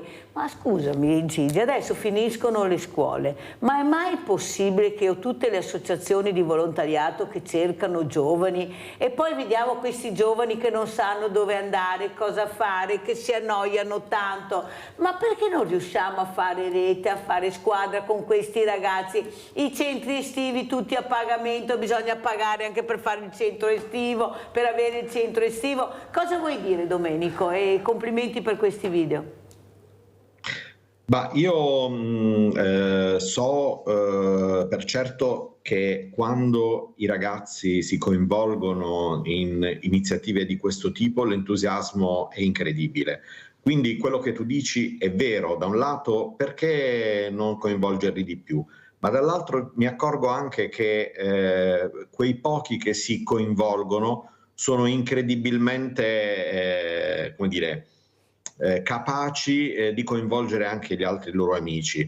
Durante la colletta ce ne accorgiamo perché basta che 2 o 3 ragazzi che hanno vissuto magari la colletta l'anno precedente e ci chiamano per volerlo rifare, portano con loro tanti loro compagni. Quindi questo vuol dire che c'è un desiderio dei ragazzi, bisogna intercettarlo. Noi come Banco Alimentare abbiamo anche alcune iniziative proprio collegate con la scuola, dove noi andiamo nelle scuole a raccontare cos'è il Banco Alimentare. È un gesto anche educativo, cioè ci sono 4 cose fondamentali che il banco in qualche modo col proprio impegno propone. Da una parte una cosa che possiamo considerare il beneficio sociale, cioè la possibilità in qualche modo di aiutare chi è in difficoltà. Poi c'è anche un beneficio educativo, cioè il raccontare e soprattutto il fare dentro il Banco Alimentare aiuta ad avere maggiore coscienza. Poi c'è anche una questione legata alla mancanza, cioè alla riuscita di evitare che ci sia spreco alimentare. Questo ha anche un impatto di tipo ambientale, perché alle volte questo spreco ha un costo anche in termini di rifiuti, e poi anche benefici economici banalmente, perché chiaramente anche chi si trova a vivere l'esperienza del banco si accorge come anche donando al banco quelle che possono essere anche i costi di gestione di un'eccedenza alimentare possono essere limitati se vengono donati. Per quanto riguarda i ragazzi, l'idea è quella proprio di coinvolgere gli insegnanti il più possibile, perché loro sono sicuramente i primi che possono darci un aiuto, e quando qualcuno di questi insegnanti è sensibile i ragazzi arrivano. Ma senti Domenico, io aprirei anche una parentesi, ma non è che magari sti ragazzi avrebbero voglia di essere intrigati in più nel donare? L'ho detto anche a livello sanitario ai direttori generali. Ma perché non li andiamo a prendere invece di andare noi a scuola? Sono loro che vengono ai banchi alimentari a vedere come funzionano. Perché io ho paura che con questa lezioncina in classe che ormai facciamo da anni, perché sono anni che facciamo le lezioncine in classe, chi più chi meno, ormai quasi quasi li annoiamo. Se invece li intrighiamo di più, li facciamo toccare con mano quello che è il dono, quello che è il lavoro, quello che è il mondo del volontariato, poi ognuno può scegliere, ma almeno ha visto, ha toccato con mano, perché questi ragazzi vogliono emozioni, vogliono emozionarsi. Se dopo tanti anni che andiamo a fare le lezioncine in classe non abbiamo il numero che dovremmo avere, visto che abbiamo questi ragazzi, vuol dire che qualcosa non funziona più, perché a questo punto allora mi domando se va bene quello che facciamo, oppure se non è il caso che invece il donare, e parlo a 360 gradi, voglio dire portarli all'interno degli ospedali a relazionarsi con queste persone che hanno avuto bisogno del dono, della donazione, del sangue, degli organi, del banco alimentare, dei banchi alimentari. Perché forse così, se no non ne veniamo fuori. Scusa Domenico, ma i numeri che ho, io ho qua tutte le associazioni di volontariato che li invito tutte, tu lo sai, e tutte quanti sono di una certa età e i giovani non ci sono. Li trovi forse un po' di più con le associazioni che curano gli animali, l'ambiente, perché forse si fidano anche di più, non lo so, ma c'è qualcosa che non mi torna. Prego Domenico. Ma la nostra iniziativa prevede anche questo, tant'è che uno dei passaggi fondamentali dopo che noi andiamo nelle scuole è quello di fare una visita al banco alimentare. È anche lì una iniziativa che in ambito scolastico eventualmente bisogna un po' studiare. Però ad esempio noi abbiamo fatto l'anno scorso un percorso con alcuni ragazzi scout e loro sono stati invitati a vedere cos'è il banco alimentare. e hanno visto proprio il momento in cui dal banco alimentare vengono consegnati i prodotti alle associazioni e si sono resi conto anche di che cosa significa in termini proprio pratici. Questo sicuramente è un altro passo da dover fare con maggiore attenzione. Per quanto invece riguarda la difficoltà di coinvolgere i ragazzi, questo dobbiamo essere anche noi adulti in grado di affascinarli. E quindi serve sicuramente, abbiamo un esempio anche lì in studio, cioè che i ragazzi hanno bisogno proprio di essere accompagnati in un percorso per prendere più coscienza di quelle che sono le cose concrete della vita. Quindi sicuramente è una strada importante, anche per poter crescere come numero anche per esempio proprio nella stessa colletta. Noi abbiamo altri supermercati che potremmo fare, li dobbiamo, come dire, in qualche modo non coinvolgere proprio perché mancano volontari. Però sicuramente è una coscienza vera. Io ho un esempio mio personale che fa capire che questa cosa qui è vera. Io ricordo quando ero ragazzo che un anno andai al centro trasfusionale a fare volontariato e mi resi conto di che cosa significa donare il sangue. Fino ad allora per me era una cosa, sì, sapevo che c'era, ma era astratta. Guardare. Vedi che ho ragione io, ti sei emozionato e hai capito l'importanza della donazione, però hai toccato con mano, vedi che ho ragione. Ma se qualcuno ascoltasse queste parole, Domenico, forse sarebbe meglio, perché sono anche gli stessi insegnanti, perché ho capito che la burocrazia e il portare fuori questi ragazzi, ecco, impegna, perché vuol dire trasporto, ma ci si può arrivare se si vuole, se si vuole ci si può arrivare, perché anche questa è educazione civica, a mio avviso, insegnare, non solo andare a Parigi e a Londra, ma anche andare a visitare questi banchi alimentari, visto, e qua lo ripeto questa mattina, che la povertà sta aumentando con dei numeri pazzeschi. Sono famiglie nostre che stanno impoverendosi sempre di più. Allora andiamo a vedere proprio il Banco Solidale, andiamo a Treviso. Cosa faccio essendo di San Donà in questo bell'ambiente trevigiano? Lo collego alla nostra conferenza della San Vincenzo, che per suddivisione va per diocesi, per cui diocesi di Treviso. Tutto quello che ho ascoltato oggi conferma la strada che noi nel mondo del volontariato siamo vicino alle persone che soffrono, ma soprattutto stiamo potenziando tutti i centri di ascolto, perché l'ascolto alla persona fa emergere tutti questi disagi, tutte queste difficoltà. Abbiamo parlato di giovani, di persone anziane, però una cosa che in questo periodo vediamo e che ci sa soffrire è la frantumazione della dignità, perché ognuno di noi, quando è in stato di difficoltà, sente il fallimento, perché abbiamo detto sì alla pandemia. Noi ci siamo ritrovati con dei ragazzi che hanno detto: io a un certo punto mi sono trovata con due estranei, non conosco i miei genitori. Molti genitori davanti alle difficoltà economiche dicono: ho lavorato una vita e oggi mi ritrovo in difficoltà. Non affrontiamo il mondo della malattia perché sappiamo quanto costa. Essere vecchi costa molto di più.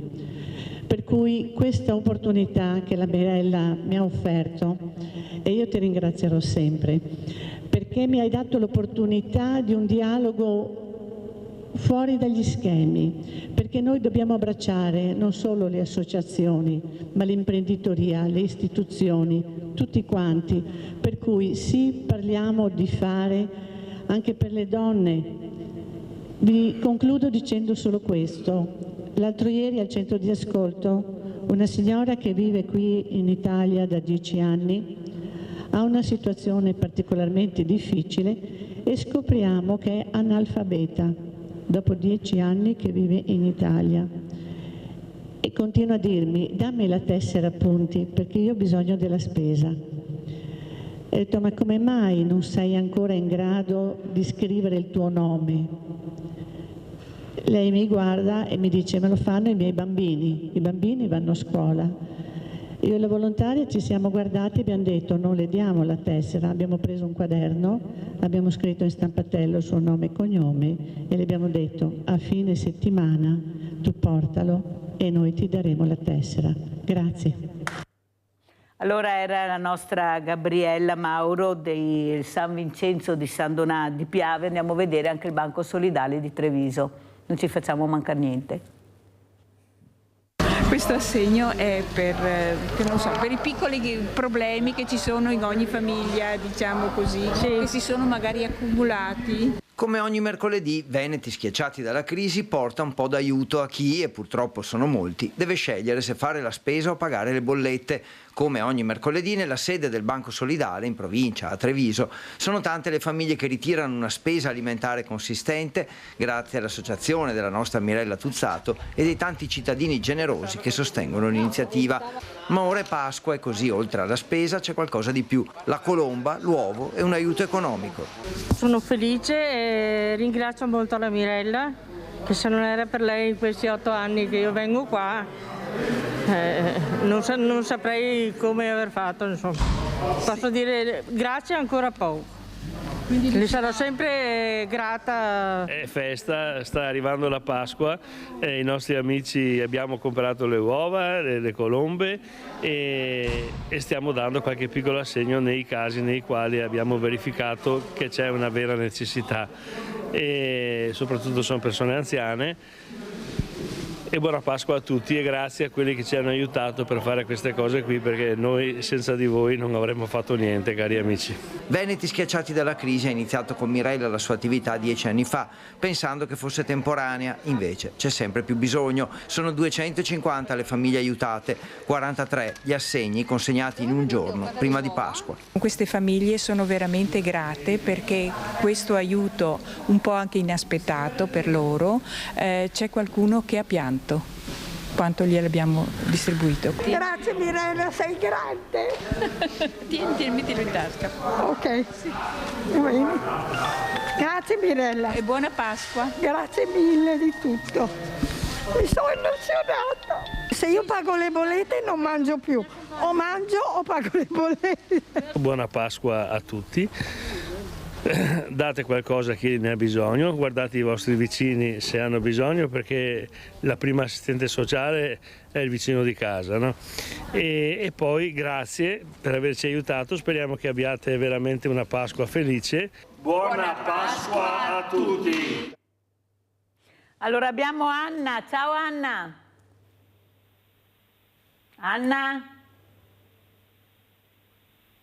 Con Anna non riesco a gestirla stamattina, sta telefonata, non so se è quella di prima o un'altra, però una o due va. Allora Domenico, hai visto questi filmati per far capire l'importanza della donazione, ecco questa donazione che poi avete sentito, mi piace perché loro, anche se non ci sono, dicono la Mirella, sì, loro mi vogliono un bene dell'anima, anche se non ci sono, avete capito, ci sono i volontari che anche oggi in questo momento stanno distribuendo, che non finirò mai di ringraziare, ma soprattutto Domenico io penso che dobbiamo fare più rete anche tra consorzi, tra banche, come stiamo facendo anche con la San Vincenzo, sia di Treviso che di San Donà. Chi non ha un prodotto se lo scambia, chi ne ha di più, perché così bisogna fare. Io dico sempre che è sbagliato anche quando si dice ma se va da una parte non può andare dall'altra, ma se dall'altra parte c'è l'olio, io non ce l'ho, lascia che vada a prendersi l'olio, e se sono in tanti, anche se fa 2 spese, 2 borse,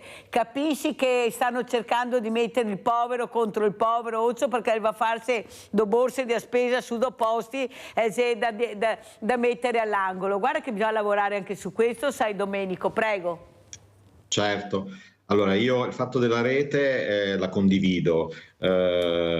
Il Banco Alimentare da moltissimi anni fa il gesto appunto della colletta in rete con proprio la San Vincenzo, che è uno dei nostri partner più importanti, con l'associazione degli alpini, con l'associazione anche dei bersaglieri, anche l'esercito. Cioè ci sono una serie di realtà di associazionismo o di anche istituzionali che possono fare rete. Questa Aspetta rete Domenico, ti do una bella notizia, guarda che quest'anno avremo anche l'associazione combattentistica, saluto anche il suo presidente bene. Enzo Andretta, perciò sai che possiamo contare anche su di loro, penso sia una notizia Sono importante. molto contento anche perché conosco bene Enzo, quindi ecco, devo dire sai che c'è anche lui a fare questa. Enzo, scusa Domenico, interrompo perché finalmente spero di sentire Anna. Anna!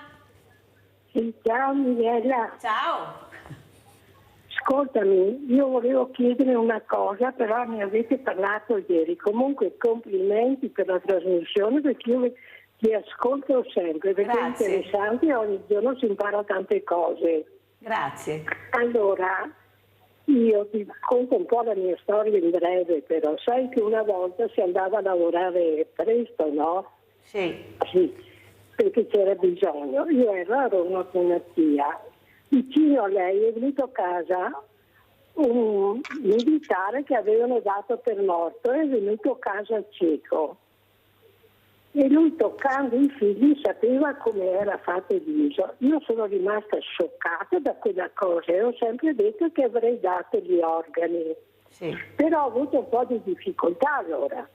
E ora mi sono iscritta il giorno 2 del 12 del 1975. Cara. Hai capito? Sì. Brava, complimenti.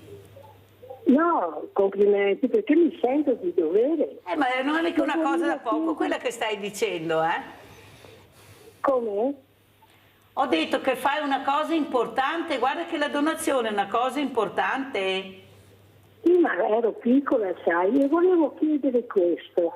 Adesso che le carte di identità vengono cambiate, come si fa a dirle che siamo donatori o sanno già loro? Perché io ho la tessera, ma non ho altro. Sentite quanto importante è l'informazione, non è una domanda a casa. Ecco, allora guarda, questo è semplice Anna, perché quando tu ti presenti a fare anche la carta d'identità, se è scaduta, lo dici e loro sanno cosa dirti e come fare, se lo sanno già o non lo sanno già. Perciò guarda che non c'è nessuno, se poi la tessera è ancora più facile, perciò basta solo recarsi agli sportelli per fare il rinnovo della carta d'identità oppure la nuova carta d'identità e poi loro ti consigliano e poi sanno cosa scrivere. Grazie Anna, un grande abbraccio, finalmente siamo riusciti a sentire Anna. Allora Teresca, finiamo il discorso, poi passiamo a Gigi Pirolo. Vai Domenico. Sì, parlavo appunto di rete, siamo comunque in una condizione molto positiva comunque in questo territorio, perché se la media italiana ogni 1000 abitanti è di circa 122 kg di prodotti raccolti, nel nostro banco, nel Banco Alimentare del Friuli abbiamo una media di 170 kg ogni 1000 abitanti, quindi siamo molto, molto messi bene. Questo non vuol dire che bisogna fermarsi, ma bisogna andare oltre. Per cui benvengano qualsiasi forma di rete, cioè di collaborazione e di aiuto, perché questo non solo aiuta di più a capire che cosa è il bisogno, ma permette a tutti di aiutarsi a conoscere il territorio, perché il banco, proprio perché aiuta le associazioni che sono sul territorio, ha bisogno che questa rete sia il più possibile ben chiara e ramificata, perché ecco, è vero che ci possono essere anche delle collaborazioni, ma la prima cosa importante è proprio scoprire che sul territorio chi va a chiedere un aiuto sa di poter contare su delle persone che hanno la capacità di rispondere, come l'esempio che abbiamo visto prima nel video, cioè la gente che ha necessità apprezza. Quando tu dici ringrazia Mirella anche se non c'è, è perché si accorge di un'attenzione che è anche un'attenzione di sguardi, cioè di persone. Non è un'attenzione di un'istituzione o di un'associazione in generale, ma proprio di persone, cioè è un legame che si crea e questo legame è più importante dello stesso dono. Grazie Domenico per quello che hai detto. Abbiamo Tamara, poi salutiamo anche Gigi Pirolo. Vai Tamara, veloce! Ciao Mirella. Ciao. Mirella, ascolta, volevo dirti una cosa. Io tempo fa, state parlando sul banco alimentare, tempo fa, non mi vergogno a dire, io prendevo la borsa alimentare. Adesso io non la prendo più perché lavoro, però io una volta alla settimana mi sento contenta di aiutare una persona anziana che gli porto la borsa alimentare, qua a Spresiano, abito io a Spresiano, gli porto la borsa alimentare, questa signora, lei una volta alla settimana mi offre o il caffè o un dolce da portare a casa a Masetto. E io sono veramente contenta e voglio dire una cosa, che certa gente vede di buttare via da mangiare per la strada, come qua a Spresiano ci sono i sacchi pieni di scopasse con il mangiare, che si vergogna veramente tanto, vergognatevi di buttare via tutto questo cibo. Ciao Mirella. Ciao Tamara, grazie. Ecco, così anche Tamara non è sola, chiama, noi siamo vicine. Allora andiamo a vedere, prima di salutare, questo incidente mortale purtroppo sulla Romea, un'altra strada trafficatissima, poi lo commentiamo e salutiamo anche Gigi Pirollo. Andiamo a vedere. Mi commuovo perché sono state persone buone, generose, altruiste. Mario Mazzucato e Morena Boscolo sono morti sul colpo mentre tornavano a casa in sella alla loro Suzuki sabato sera lungo la statale Romea in direzione nord all'altezza di Codevigo. Entrambi in pensione, erano inseparabili. La loro morte ha lasciato un vuoto incolmabile. Amici, familiari, colleghi ricordano con affetto la loro dedizione al volontariato, alla politica e allo sport.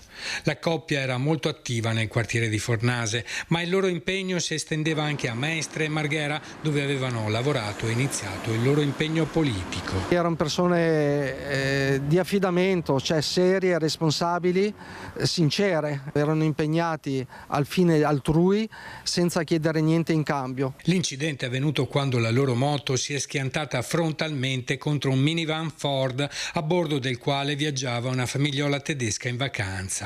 I due si erano conosciuti da giovani grazie alla loro comune passione per il calcio che li portava a divertirsi insieme nelle squadre amatoriali della Coop. Mario, che aveva 68 anni, aveva lavorato per moltissimi anni nel supermercato di Carpenedo, dove era il macellaio di fiducia e un punto di riferimento per tanti colleghi come rappresentante sindacale della CGIL. Mario era impegnato anche con la festa paesana che si tiene ogni anno a Fornase, in cucina andava a dare una mano come cuoco. Lui si sentiva ricco dal momento in cui aiutava gli altri. Mario e Morena lasciano una figlia, Martina, e una nipotina. La data del loro funerale è ancora da stabilire. Allora, Gigi Pirollo, come vuoi commentare uno dei tanti servizi che abbiamo fatto vedere questa mattina, macchina, moto, ma bisogna anche saper guidare, non è così semplice rispettare specialmente la segnaletica e saper soprattutto guidare anche la moto. Anche saluto Andrea Danche in Marocco che sta facendo guida, che dice che c'è una strage di motociclisti, dovrebbero mettere anche questo airbag ai motociclisti, come mai non si mette? Prego, cosa vuoi dire Gigi? Su questi incidenti no comment perché se la Katia Patton me la sposta, che non ho neanche Federico, se me la sposta. Guardate che c'è una voce che arriva in studio. Prego Gigi. Su questi incidenti, specie anche delle moto, lì se in macchina andiamo forte, in moto purtroppo vanno altrettanto forte, forse di più, e anche lì diventa difficile controllarli perché viaggiano a velocità, perché hanno le moto che riescono a fermarsi in niente, però non sono tutti grandi piloti. Io ad esempio non uso la moto perché ho paura. Cioè, lo dice un pilota? Ma non vuol dire pilota, è che bisogna, per andare forte, io vado in circuito a girare forte, ma sulle strade normali, com'è possibile andare forte sulle strade normali con delle moto che sono stupende perché hanno tutto adesso, tutto e di più, ma pochi rispettano quello che è i limiti o anche rispetto della circolazione stradale, perché ti passano a destra, a sinistra, arrivano veloci. Tu non sai mai calcolare la velocità che arriva la moto. Una macchina riesci bene o male a capire, ma una moto no.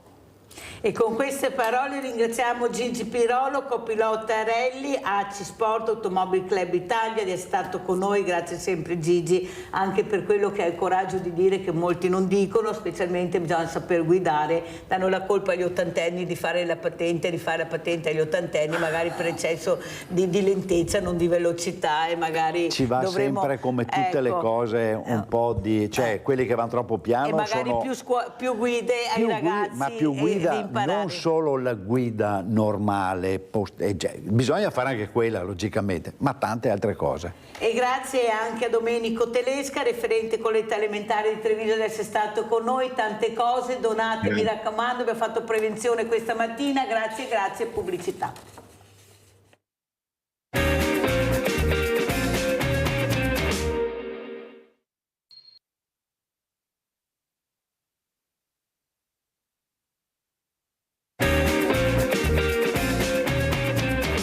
Siamo qua altri due graditissimi ospiti. Abbiamo in presenza Nicoletta Piovesan, Presidente Associazione Veneto Imprese Unite, che ringrazio, non finirò mai di ringraziare per quello che è riuscita a fare nonostante la poca rete che ancora non si fa.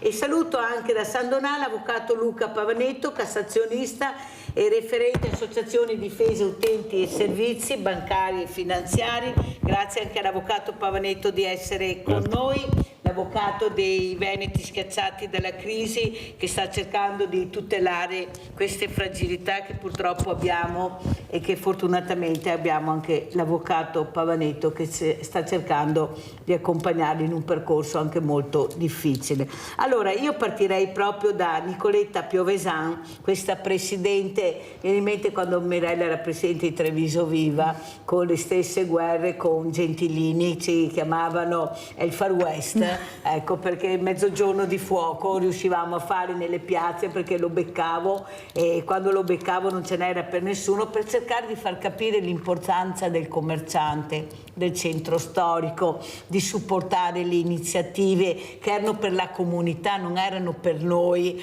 ma erano proprio per far capire l'importanza dei centri storici, di questo meraviglioso centro storico. E complimenti a Nicoletta, perché ha fatto dei numeri incredibili con l'ultima manifestazione. Prego Nicoletta. Allora, intanto ringrazio Mirella ovviamente per l'invito, molto gradito, e sono felice di essere qui con te e parlare di questo argomento.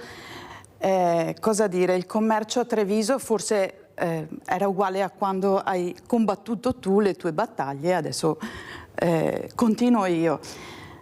È vero, l'unione fa fatica a crearsi, tra associazioni soprattutto. Allora, ci sono delle associazioni che si mettono a disposizione, e ringrazio infinitamente perché abbiamo un ottimo rapporto con presidenti, con associati, c'è un legame, non con tutte purtroppo, e diciamo che quel piccolo neo andrebbe curato, bisognerebbe far capire a chi rappresenta quell'associazione che lo facciamo sempre per un bene comune, che le nostre opere sono gratuite, che siamo la nostra soprattutto è un'associazione senza scopo di lucro, ma anche io presidente, il direttivo, tutti quelli che mi aiutano, perché veramente c'è una squadra importante, perché io da sola non riuscirei sicuramente a far nulla, e questo è chiaro.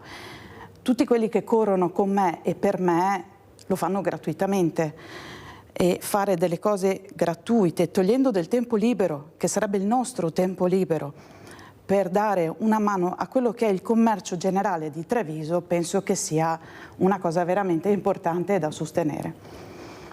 È vero, l'ultimo evento che abbiamo supportato e creato, perché l'abbiamo creato noi, ovviamente non la corsa della DJ Time, ma ci siamo agganciati in maniera costruttiva a quello che è stato poi l'evento della Notte Bianca, che ha avuto un grandissimo successo, ma del successo me ne sono resa conto soprattutto la settimana dopo, perché quando io ho avuto il riscontro di colleghi commercianti, esercenti, tutti quelli che hanno tenuto aperto, pur sapendo che non ci sarebbe stato un riscontro economico, perché tu apri il negozio e dici tengo aperto oltre l'orario, so benissimo che non sarà l'incasso dell'anno, ma ci credo nel fare squadra, credo nel dire noi siamo tutti presenti. E il risultato appunto della settimana successiva, dove non solo sono passati i direttori dei negozi monomarca, i titolari delle nostre partite IVA, dei negozietti classici nostri, a ringraziarmi e a dirmi siamo qua, siamo pronti per ripetere, ma i residenti, il residente, e ne sono passati veramente tantissimi negozi da me, chi mi ha telefonato, chi è passato fisicamente di persona, che è venuto a ringraziare della bella serata. Cosa vuol dire questo? Vuol dire che non abbiamo creato disturbo e che non è assolutamente vero che il commercio crea disturbo al residente e viceversa. Nel rispetto delle regole, degli orari, perché alle 11 era chiuso, ogni fonte sonora era chiusa, quindi loro hanno sopportato, perché magari chi voleva andare a letto alle 10 non ha potuto farlo per la musica, però con l'elasticità e il buonsenso si convive bene in Treviso senza aver problemi. Allora, una domanda che volevo fare all'avvocato Luca Pavanetto è la difficoltà del piccolo, nonostante ce la metta tutta, piccolo nel senso che non rappresenta una grande organizzazione, una grande associazione, rappresenta quella che è il numero minore, secondo qualcuno, a mio avviso il numero maggiore di titolari di negozi, ma è piccolo, è solo e fa fatica a imporsi ai tavoli di concertazione, dove questi tavoli non si riesce a capire bene perché ci siano i soliti noti che in tanti anni magari non sono riusciti a fare quello che ha fatto Nicoletta in pochissimo tempo, perché crede nel suo lavoro, crede in quello che è la sua realtà, che è il centro storico. Avvocato, ma perché il piccolo che ha tante idee, che vuole fare, viene sempre messo da parte, viene ascoltato chi per anni non ha fatto niente, anzi ha distrutto magari anche il commercio e l'artigianato? Prego. Buongiorno a tutti intanto e grazie per l'invito, Mirella. Concordo, nel senso che se noi andassimo a vedere cosa si intende per rappresentatività oggi in Italia, dovremmo inorridire, perché il concetto di rappresentatività è secondo me completamente sbagliato. Loro badano ai numeri. Facciamo un esempio: se noi valutiamo che commercianti e artigiani sono i due eserciti che potrebbero sorreggere davvero e tentano nel loro piccolo di sorreggere l'economia italiana, poi vediamo che ci sono i grossi gruppi come Meta, come Amazon e altre fantasticherie simili, che in realtà sono quelli che poi, se vai a vedere quella che è l'imposizione fiscale che viene applicata a loro rispetto a quella di un commerciante e di un artigiano, scopriamo che i veri vessati, coloro che sono tassati, sono proprio i commercianti e gli artigiani. Ma questo secondo me ha un riflesso proprio anche nella questione della rappresentatività, perché da sempre si dà privilegio a quelli che sono i grossi numeri, ma non si capisce che i grossi numeri o la grossa rappresentatività, immaginiamo un sito internet, immaginiamo un blog, immaginiamo una cosa di questo tipo, non sono il reale termometro di quello che è il sentire della gente o della gente che si alza tutte le mattine alle 5 e fa fatica per arrivare a sera. È proprio il problema di non aver capito cosa deve essere rappresentato. La rappresentatività secondo me è quella che riguarda esclusivamente le persone che lottano sul territorio e che meritano di essere aiutate. Invece qui si bada solo ai grossi gruppi perché ormai c'è una netta frattura e si pensa più all'immagine che alla sostanza. Ecco perché poi per fortuna ci sono le iniziative come quella che tu hai appena descritto e che sta cappeggiando la tua ospite, che provano a far ricredere le persone, ma ormai viviamo in un mondo in cui la rappresentazione della realtà è completamente diversa da quella che è la narrazione di tutti i giorni, da quella che è la fatica di tutti i giorni. Ecco perché secondo me non c'è rappresentatività vera, perché ci sono i soliti che occupano la stanza dei bottoni, quelli che impongono, secondo me, e sono anche disancorati dalla realtà, impongono le loro soluzioni e i loro modi di pensare che sono lontani dalla realtà di ogni giorno che tutti noi viviamo. Allora andiamo a vedere questa, grazie Avvocato Pavanetto, questa DJ Thing, andiamo, città piena, andiamo a vedere.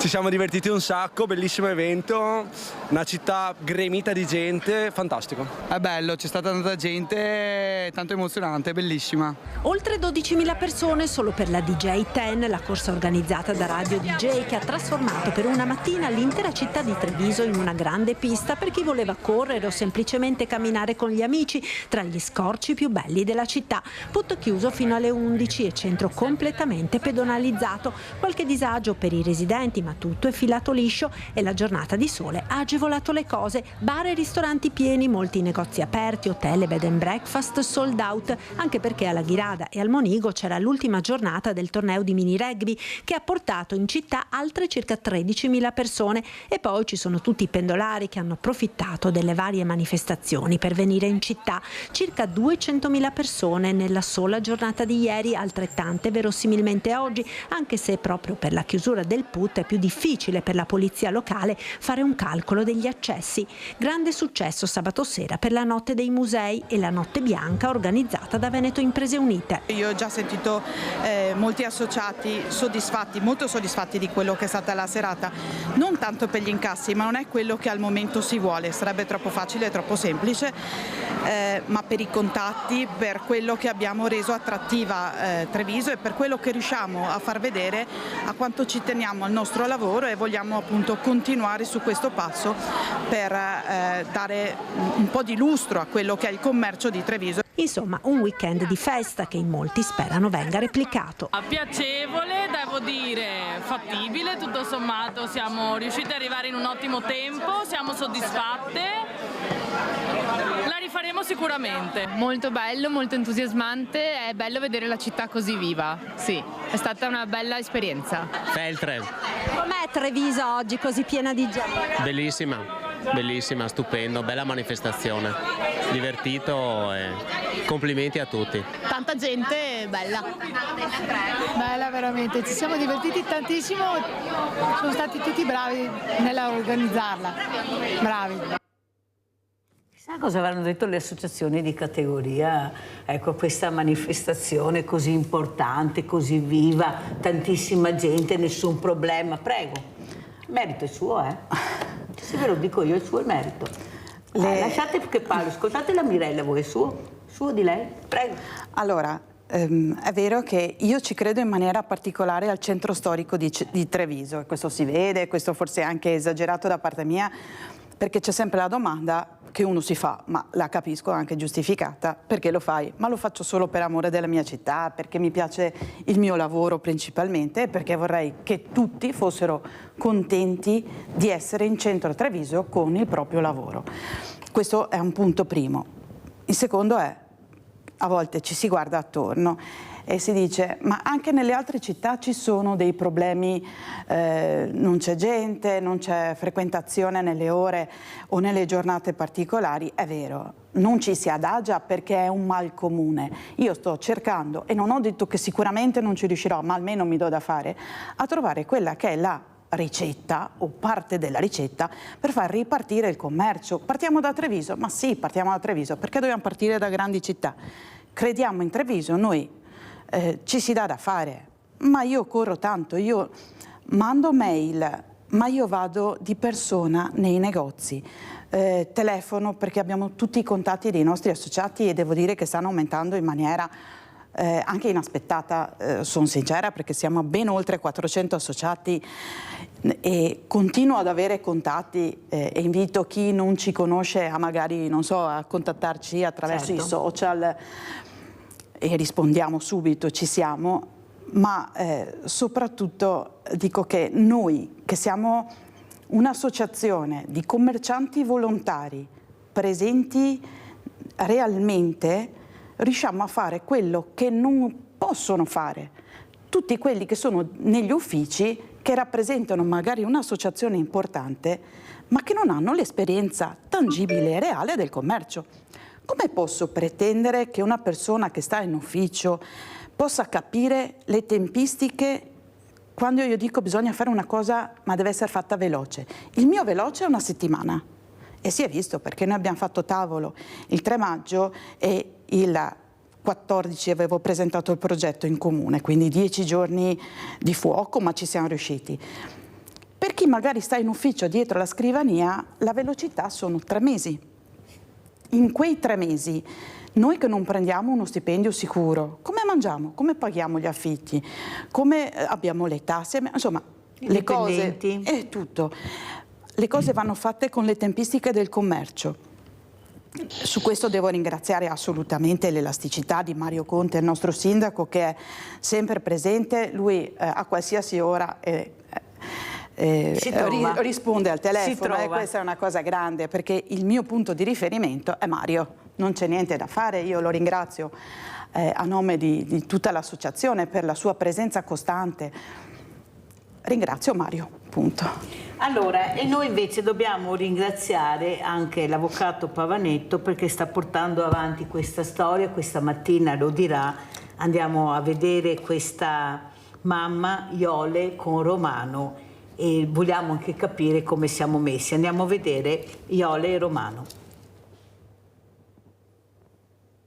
Ciao grande famiglia di Rete Veneta, oggi siamo a Vo Euganeo, Vo Vecchio, e stiamo per incontrare Iole e Romano, suo figlio, perché oggi consegneremo questo premio, la Stella di Natale, a mamma Iole e a suo figlio Romano.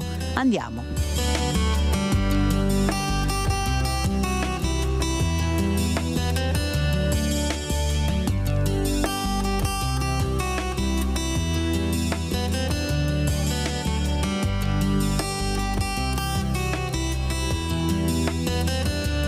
Siamo entrati nella casa di Iole e Romano per sentire anche questa tragica vicenda, una vicenda che ha commosso e continua a commuovere tutti noi. Eccola qua Iole, ciao Iole. Buongiorno Mirella, buongiorno a tutti. Allora, ciao Romano intanto, ciao Romano. Iole, cominciamo a raccontare la storia. Tu non eri in sedia a rotelle e Romano camminava, era un ragazzo diciamo splendido. Che io sono in sedia a rotelle perché mi sono fatta male nel 92 e sono caduta dalla Vespa e ho battuto la schiena addosso un palo del telefono. A causa di questo, naturalmente, a mano che le cose peggioravano, ho avuto 2 interventi alla schiena, un intervento generale un po' dappertutto, e mi sono rotte molte costole, mi sono fatte fratture un po' dappertutto. L'unica cosa che non ho battuto è stata la testa, ma tutto il resto era tutto macellato, diciamo. Sul giro di 5-6 anni mi sono rimessa in piedi perché ho fatto più interventi. Dopo nel 2000, e questa cosa si è protratta, naturalmente sono riuscita a mettermi abbastanza in piedi, anche perché avevo una ragazzina da mantenere, che era ancora piccola, aveva 7 anni. Loro erano grandini, uno aveva 14 anni, uno ne aveva 13. Però la bambina aveva 7 anni, andava a scuola, aveva bisogno di essere aiutata. E peggiorando la situazione, che non dovevo lavorare, non avrei dovuto alzare pesi, io ho continuato a fare quello che dovevo, perché quello dovevo fare. La situazione è peggiorata tanto che alla mia gamba ho dovuto fare una protesi perché stavo malissimo. Poi cos'è successo? Che le cose andavano avanti, i ragazzi mi aiutavano pure, però nel 2002 ho dovuto andare a fare la protesi alla gamba. Nel 2003 io non avevo ancora finito di ristabilirmi, si è fatto male lui. Allora, avvocato Pavanetto, lei sa quanto io ci tenga a essere trasparente anche con questi telespettatori, telespettatrici che mi supportano anche col 5 per 1000, questi premi che cerchiamo di dare alle famiglie in difficoltà, ma soprattutto la promessa che ho fatto a Romano di dare quello che gli spetta di diritto. Prego, avvocato Pavanetto. Allora, la situazione di Romano possiamo definirla in questo senso. Adesso ho già dato incarico a un perito del Tribunale per la stima dell'immobile e per andare a definire la questione di carattere patrimoniale. Però quello che necessita Romano è che, come diceva Pavese, un paese vuol dire non essere mai soli, loro non hanno bisogno di avere continuamente un supporto. Faccio un esempio banale, Mirella, ma per per un normalissimo e magari nel suo caso speciale materasso ortopedico, abbiamo dovuto scrivere a un sacco di ASL, di enti e di uffici e si è innescato il solito giro burocratico, e questo mutatis mutandis potrebbe essere quello che capita per ogni loro esigenza. Cioè, Avvocato, faccio una parentesi perché devo ringraziare Graziella da Mestre con le sue amiche che hanno regalato il materasso a Iole, perciò dobbiamo ringraziare, grazie a Sveglia Veneta e Rete Veneta è arrivato da queste donne, da queste associazioni, il materasso per Romano. Prego, avvocato. Proprio perché se avessimo aspettato gli enti preposti a cui abbiamo scritto e sollecitato diverse volte, secondo me saremmo ancora alla ricerca di questo materasso. Vedi? È quello che diciamo sempre, Mirella, dove ci sono le persone di buona volontà suppliscono a quelle che sono le carenze dello Stato o le carenze burocratiche. Quindi quello che voglio dire è che al di là dei problemi giuridici che stiamo risolvendo e risolveremo sicuramente in pieno con i tempi della giustizia, cercando di abbreviare il tutto, quello di cui Romano e la sua mamma Coraggio hanno assolutamente bisogno è quello che abbiano una presenza costante vicino, che è la tua sicuramente, ma quella di tutti noi. Ecco che torniamo al punto fondamentale, nodale, che è quello di queste associazioni e di chi veramente vuole il bene del proprio prossimo. Allora sentiamo anche Nicoletta Piovesan, ecco, queste iniziative che cercano proprio di supportare la comunità in vari modi. Hai anche un qualcosa che tu volevi far vedere? Prego. Certo, guarda, ho portato per te 2 copie. Grazie. E sono praticamente dei flyer che noi come negozianti aderenti all'iniziativa regaliamo ai nostri clienti per avere uno sconto sull'entrata della mostra. La mostra Donna in Scena, che durerà fino al 28 ed è al Museo di Santa Caterina di Treviso, 160 opere bellissime tra la fine dell'Ottocento e i primi del Novecento che rappresentano proprio un momento particolare dell'evoluzione della donna nella società. Io l'ho vista 4 volte perché quello che affascina tantissimo, e invito tutti quelli con i quali riesco a parlare di questa mostra a notare, sono gli sguardi delle donne. Ci sono sguardi di orgoglio, di sfida, e rappresentati su un quadro. E arrivano oggi a noi, a parte che il curatore, il dottor Malachin, l'ha fatta in maniera egregia, io lo ringrazio per questo, e l'assessore alla cultura, la dottoressa De Gregorio, sempre presente anche in questi intrecci, chiamiamoli così, con le attività produttive, cerchiamo di creare questi scambi che non sono scambi commerciali, sono scambi culturali, direi, perché questa rete di 100 negozi che hanno aderito a questa iniziativa regalano questo sconto ai propri clienti, e viceversa chi frequenta, chi va in visita al museo riceve una cartolina uguale a queste qua, poi magari non so se riesci a mandarla, dove presentandola a noi esercizi commerciali ricevono uno sconto del 10%. Non riusciamo a regalare qualcosa, però uno sconto è apprezzato, penso oggi, visto i momenti di crisi di tutti, e ci si dà una mano soprattutto a creare legami. Noi dobbiamo creare legami e supportarci, ed è verissimo quello che ha detto l'avvocato. Dove manca il supporto, chiamiamolo Stato, per rappresentare l'Italia in generale, dobbiamo essere noi persone con la nostra umanità, ognuno con le sue capacità, a dare una mano per quello che si può. A volte va bene una parola, a volte va bene un contributo, a volte va bene dire guarda che non l'hai passata solo tu questa esperienza, ma è un'esperienza di tutti, e il supporto morale, materiale sicuramente è necessario, ma soprattutto morale è essenziale in questo periodo storico della nostra vita. Grazie veramente a Nicoletta Piovesan. Vedo che hai anche qualcos'altro. Che cosa hai portato questa mattina? Certo, allora io ti ho portato la candela che abbiamo regalato a Linus e a tutta la compagnia della DJ10. Tu puoi sentire il profumo. Possiamo solo raccontare che profuma di tiramisù. Profuma di tiramisù, guardate che bello, guardate. Vediamo come si fa a vedere. Ecco qua, vediamo se riusciamo a inquadrarlo. grazie Nicoletta, graditissimo, veramente grazie. Il nostro simbolo è il simbolo di Treviso, l'abbiamo ripreso noi di Veneto Imprese Unite. Ricordo che la nostra associazione è presente ovunque ci chiedono la presenza, quindi ci siamo operativi e continuo a ringraziare non solo tutti i commercianti che credono, ma il direttivo e tutti quelli che mi supportano in maniera attiva e corrono con me. No, parliamo di creatività, ce l'abbiamo nel DNA, guardate cosa riescono a fare, addirittura la candela al tiramisù. Avvocato, io chiuderei con lei, cosa ci dice invece della nostra Lisa, questa ragazza che nonostante 2 ricorsi al TAR è ancora a casa da scuola. Lei sta seguendo anche questo caso con mamma Raffaella, con questo papà, con questa famiglia meravigliosa che invece di premiarla si vede osteggiata. Prego, avvocato.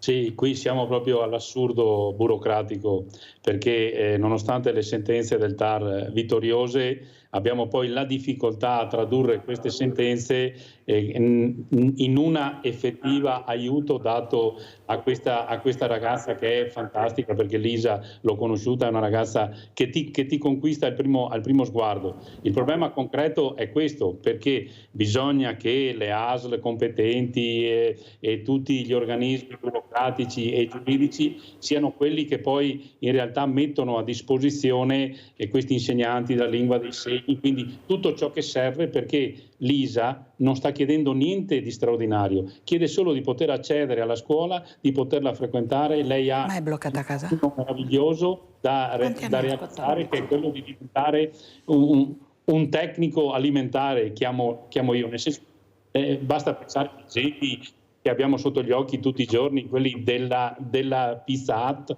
ma devo dirvi la verità che oggi con 2 persone così importanti come te, Mirella, e come la Presidente Nicoletta, mi pare di sentire Walt Disney che dice: se puoi sognarlo lo puoi fare. Quindi è evidente che finché ci sono persone come siete voi possiamo cambiare il resto. Noi, come diceva bene la Presidente prima, ognuno nel proprio settore dia il proprio contributo.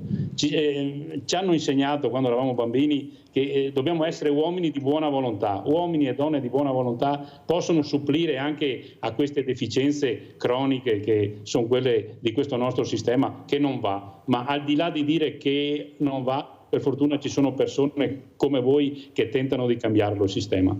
Avete capito l'importanza di sentire l'avvocato Luca Pavanetto che sta seguendo questi casi per i veneti scacciati dalla crisi, perché la trasparenza e di rigore sono fragilità. Noi dobbiamo sapere cosa vuol dire fragilità. Questa ragazzina che chiede alla mamma: ma cosa sarà della mia vita, mamma, che ha solo il problema di non parlare, ma veramente ci sente, perciò avrebbe solo bisogno della lingua dei segni ed è a casa, non frequenta i suoi coetanei. Perciò capite, questa mamma che ha deciso di adottare questi 3 fratelli, li ha portati a casa tutti e 3, invece di venire premiata viene osteggiata, come viene osteggiata Nicoletta Piovesan, tutte le persone che credono nella giustizia, che credono nella comunità, nell'interesse della solidarietà, e non può continuare a funzionare così. Dobbiamo ribellarci e dire: noi ci siamo e ci saremo sempre. Come chiudi, Nicoletta? Cosa vuoi dire?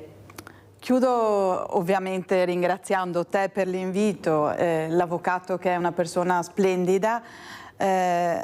Invito tutti i commercianti che non ci conoscono a contattarci, perché più riusciamo a fare.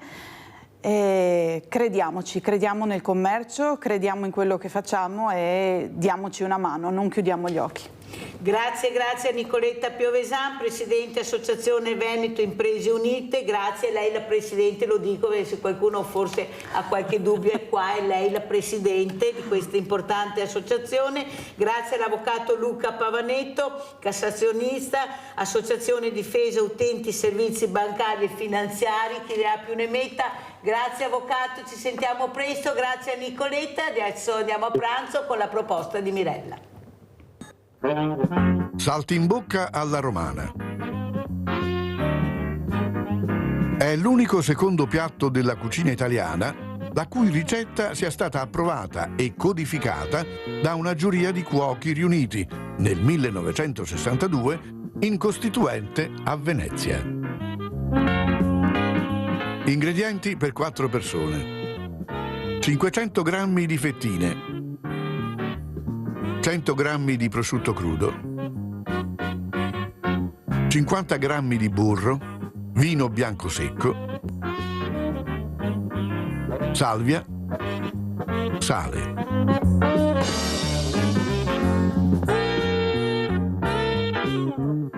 Battete le fettine.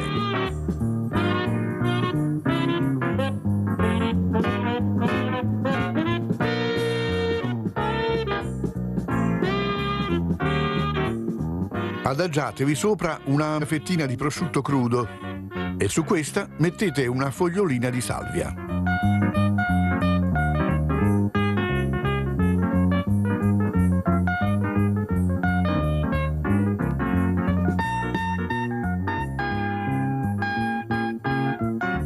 Fermate il tutto con uno stecchino.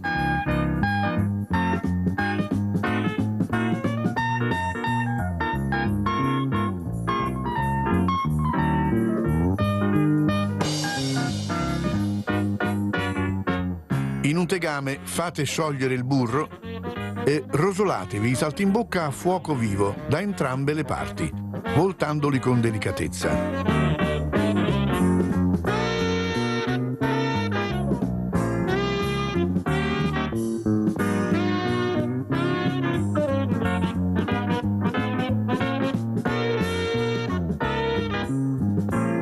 Salateli, spruzzateli con il vino e lasciate evaporare.